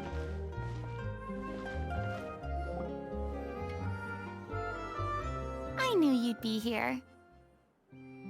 I'm here merely for a short break. It has been a while, Miss Furina. And you too, Traveler in Paimon. What might I assist you with today? I would like to book the Opera Epiclese for an event. You see... I understand. The process for booking the Opera Epiclese is complex and can be somewhat cumbersome. But given that the request is coming from the three of you, I see no reason to make things unduly difficult. The story of the Little Oceanid is most fascinating. I'm looking forward to seeing it performed on stage. I will say, however, that I am surprised to see your passion for the performing arts rekindled after all that has happened. Huh? What do you mean? Do I look excited? Yes. And this is the first time that I've seen you like this since your departure from deityhood. At first, I just felt bad about rejecting them, so I wanted to learn a little bit more about their situation. But one thing led to another, and, well, here we are. In the past, we sat in our high chairs in the court, giving our opinions on isolated cases, all while knowing very little about the human stories behind each and every one. Maybe it's because I finally become an ordinary person and gained my freedom, but I've developed a great sense of curiosity about their lives. I am truly delighted to see you find a new lease on life. Now that you've regained some confidence, have you had any thoughts regarding a return to the stage? Why would you suddenly ask a question like that? Well, if the Little Oceanid turns out to be a great success, it will no doubt become a classic. Many theater companies are certain to add it to their repertoire. The experiences and decisions of the protagonist Cleo are all modeled after your own. Naturally, this makes you eminently suited to playing the leading role. It would truly be a shame if you did not take this opportunity to allow audiences to enjoy your outstanding acting talents once more. Haven't I already made myself clear? I won't act or perform in any role ever again. No exceptions. Nor do I think it is any great shame. There is no lack of fine actors or inspirational stories, either on or off the stage. This experience is a case in point. I feel like I've learned a lot, and it has already been well worth the price of admission. I must admit, though, I'm a little envious. They're quite fortunate to be able to bid farewell to their past in such a magnificent manner. I see. Well, I'm glad to learn that you have found a role to play that you enjoy, be it on the stage or not. I sincerely hope the show will serve as the grandest of finales. I will have my staff book the date and mail the relevant paperwork to the troupe once the details are confirmed. Thanks, Nervalette. You are very welcome.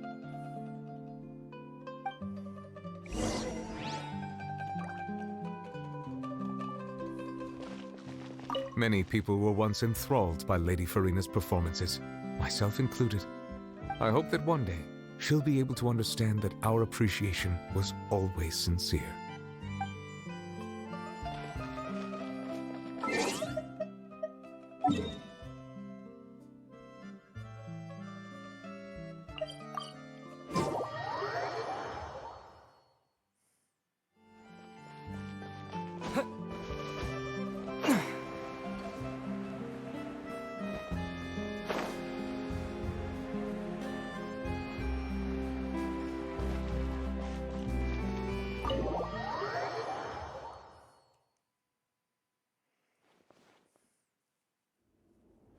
Good news, everyone. It's done. The Opera Epiclese is booked. Thanks to my eloquent and impassioned speech, Monsieur Nervalette was moved to provide us with a fitting stage for this special performance. We've had to fight every step of the way for this opportunity, but we now have all of the ingredients necessary to stage a truly spectacular performance. A touching story, a magnificent venue, and last but not least, a passionate and dedicated cast. Now, let's work together and make this show the best it can be. This is truly wonderful. The sooner we can finalize the ending, the more time we'll have to rehearse. Fiamma and I just went over some parts of the script and tweaked a few things. I think it's really going to resonate with the audience now. Wow, you two had a constructive conversation? That's great! Oh, communication is vital to any good performance. Look at us! We've come so far. I never could have pictured this scene a few days ago. It's amazing! Even though Furina's still being a bit of a drama queen about it all, she's really fired everyone up! Please feel free to give us any comments or suggestions you have. We really value your input. Loic, get over here. Time to practice the opening number.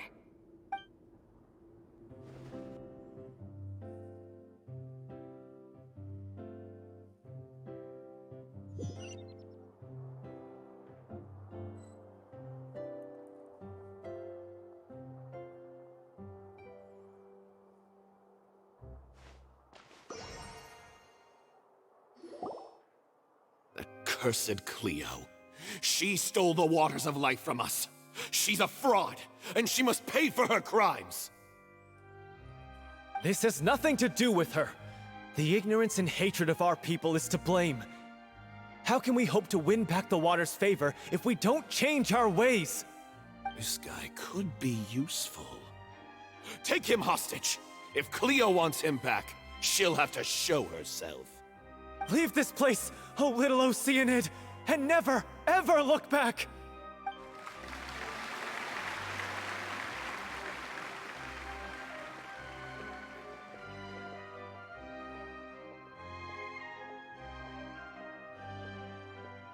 Everyone's really throwing themselves into their roles. I haven't seen such a fine performance in a long time. If only... What should we do? It's almost time for her to take the stage! Why? Why does it have to be now? Hey, what's going on? You're due on stage any second now. Oh no, not again. But why? What about your new meds? Did they stop working? They've been getting less and less effective over time. I've had to keep increasing my dose. What? I thought they cure it. So they were only managing your symptoms? I figured whatever it took to get me through this final performance. How could you do this to yourself? And after that lecture you gave me about not looking after my health. I'm sorry. I've let everyone down. You... This is a conversation for another time. How can the show go on without its star performer? Miss Furina, I'd like to make a request of you. Say no more. If you're sick, you need to rest. I know what you're going to ask. Loic, your character has no more scenes, correct? Oh, yeah. I think my scenes are all done. Although, I do have one more line. But I guess another guy in the troupe with a similar voice register could take it. Why? Please take Delphi back to her place to rest. I'll sing the finale. From the sublime to the ridiculous. After all that, everything's come full circle. Thank you, Miss Furina. I'm so sorry to put you in this position after everything you said. Never mind. What's done is done. It's really my own fault for getting in too deep. No one likes regrets, myself included. Leave it to me. I've watched you rehearse so many times that I've learned Cleo's part by heart. I do not doubt your acting skills, but please allow me to ask just one more question. After all, this show is dedicated to the life and legacy of our director. What, in your opinion, is the reason Cleo shines so brightly? It's her pure heart.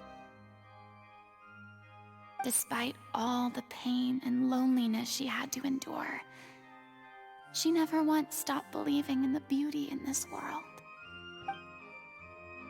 Well said.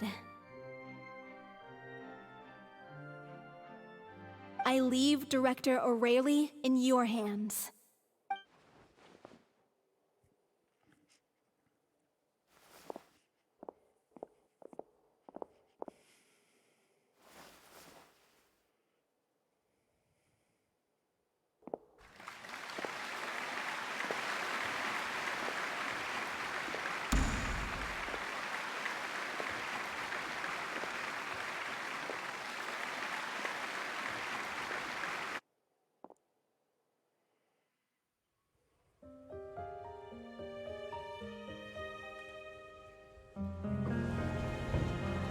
Is she here yet?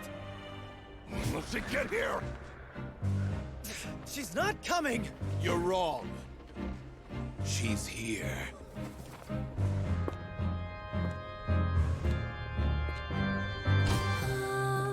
Si je pouvais vivre dans l'eau, le monde serait-il plus beau? Me pardonneras-tu, ô chère mère? L'eau dans son courant fait danser nos vies, et la cité elle nourrit, ainsi que toi, mon doux amour. But what about your wish? My wish.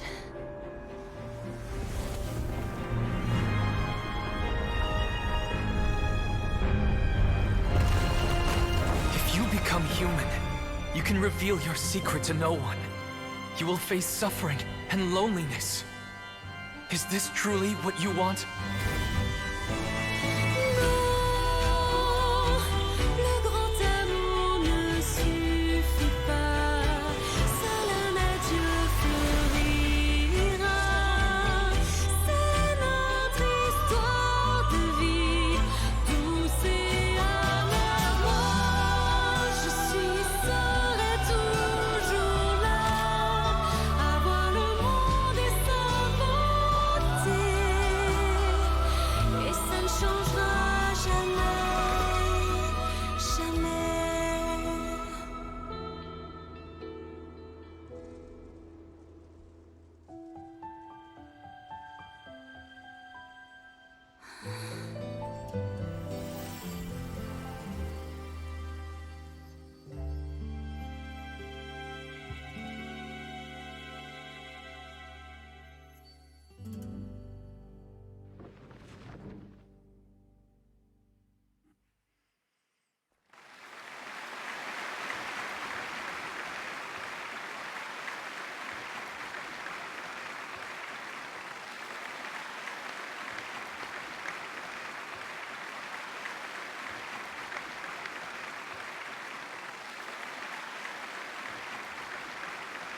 Is it just me? Or was that Lady Furina on the stage just now? She hasn't been seen for a while now, and she just appears out of nowhere? Gotta say, though, her acting skills are as superb as ever. The little Oceanid, Cleo, played by Aurélie Fumont.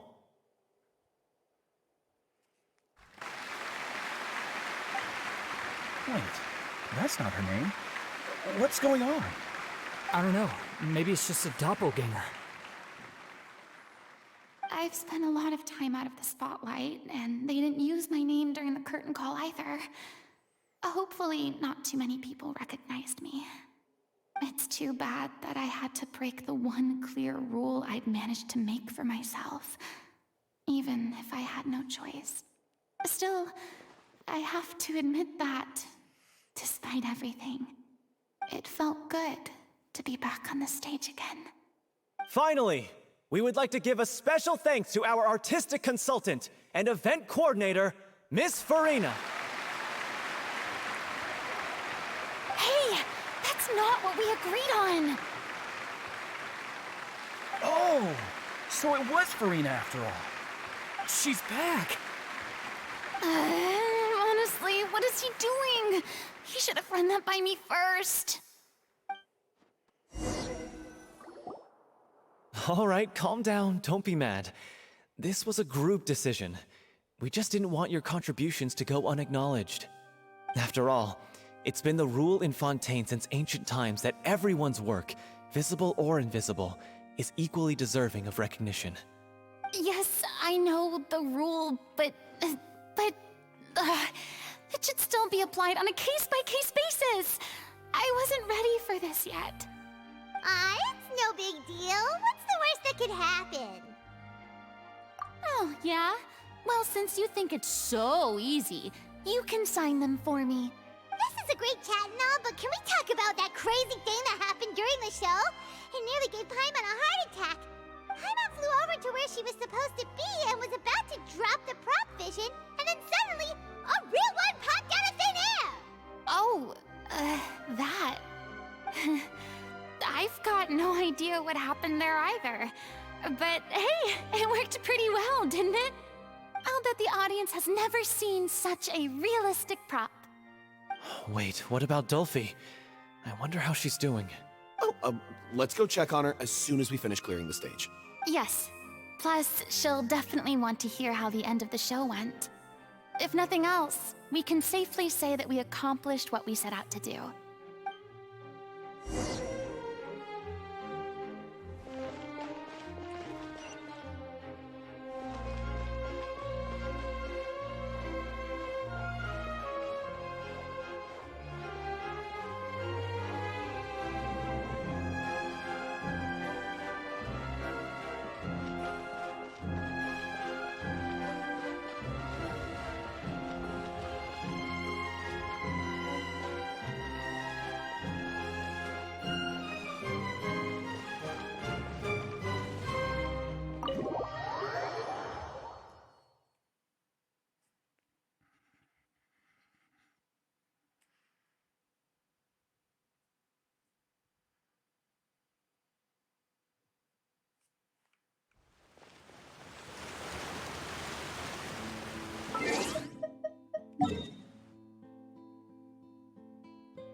Oliver and company.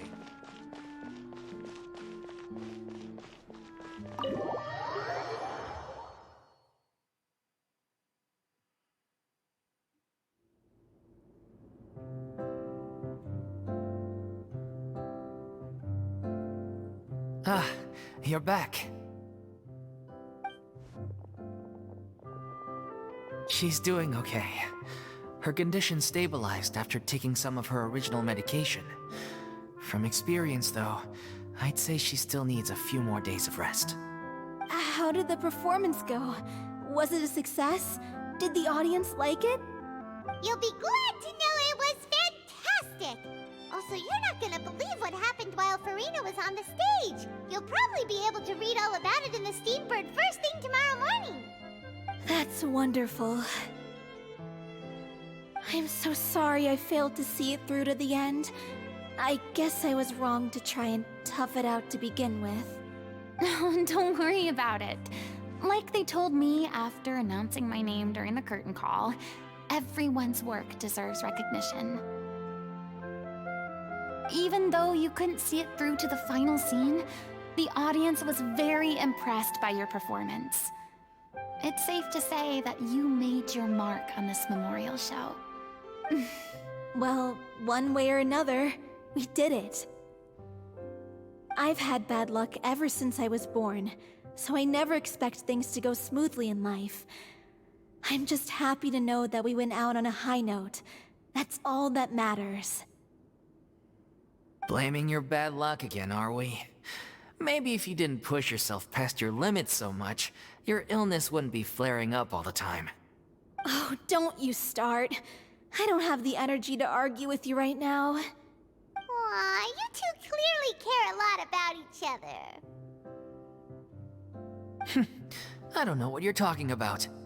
You mean we never stop arguing with each other? That's one way to put it. So, any plans for the next step? After the brilliant performance you put on, the reputation of your troupe is sure to spread through Fontaine like wildfire. You won't have to disband if you don't want to. You could capitalize on the rave reviews and license out the Little Oceanid to the bigger theater troupes out there. That would do wonders for your financial situation. No, we should still disband. Yeah, it's what we all agreed to. After all that's happened, I should give you guys some space. But maybe our paths will cross again one day. Hey, don't just walk off!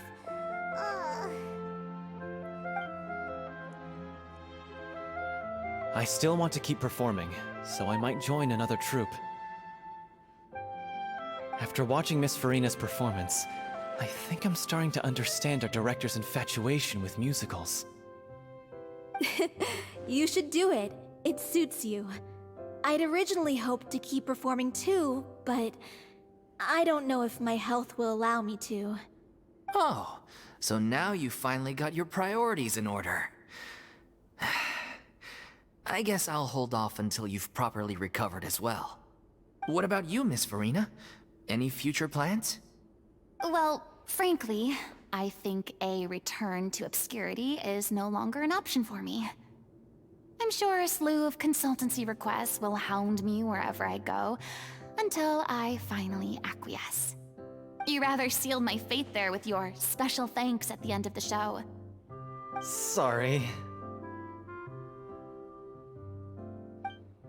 It's quite all right. No need to apologize. What I meant to say is that this whole experience has shown me that perhaps I'm not as averse to a return to the stage as I'd previously imagined. Maybe Nervilette was right. Maybe Cleo is the right role for me. I still don't wish to pretend to be someone else, but I do have a desire to express myself. So, maybe the show will go on for me after all. Yeah. There was once a time when I was an actress in a masquerade, seeking only to hide the truth. But from now on, I want to spend my time learning real stories about real people and how they touch the lives of others around them. I want to watch them blossom and wither, see them refined on the page, retold on the stage, and remembered long into the future. I'm sure this is what captivated director O'Reilly as well. Sounds like you're ready to stop running from your true calling. The more you get out into the world, the more you'll discover what a fascinating place it is. Then it's a deal. If a vision is a gift from the gods, then I should do my best to honor it.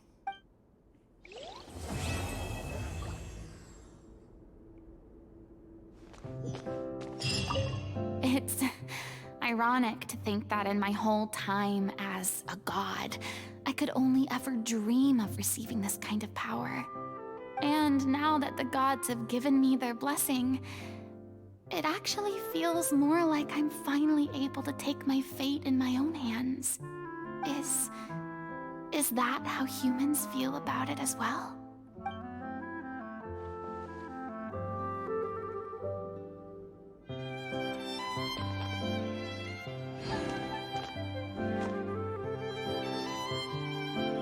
Well, folks, that is the amazing story of Furina's character tale. And that about does it for our adventure today.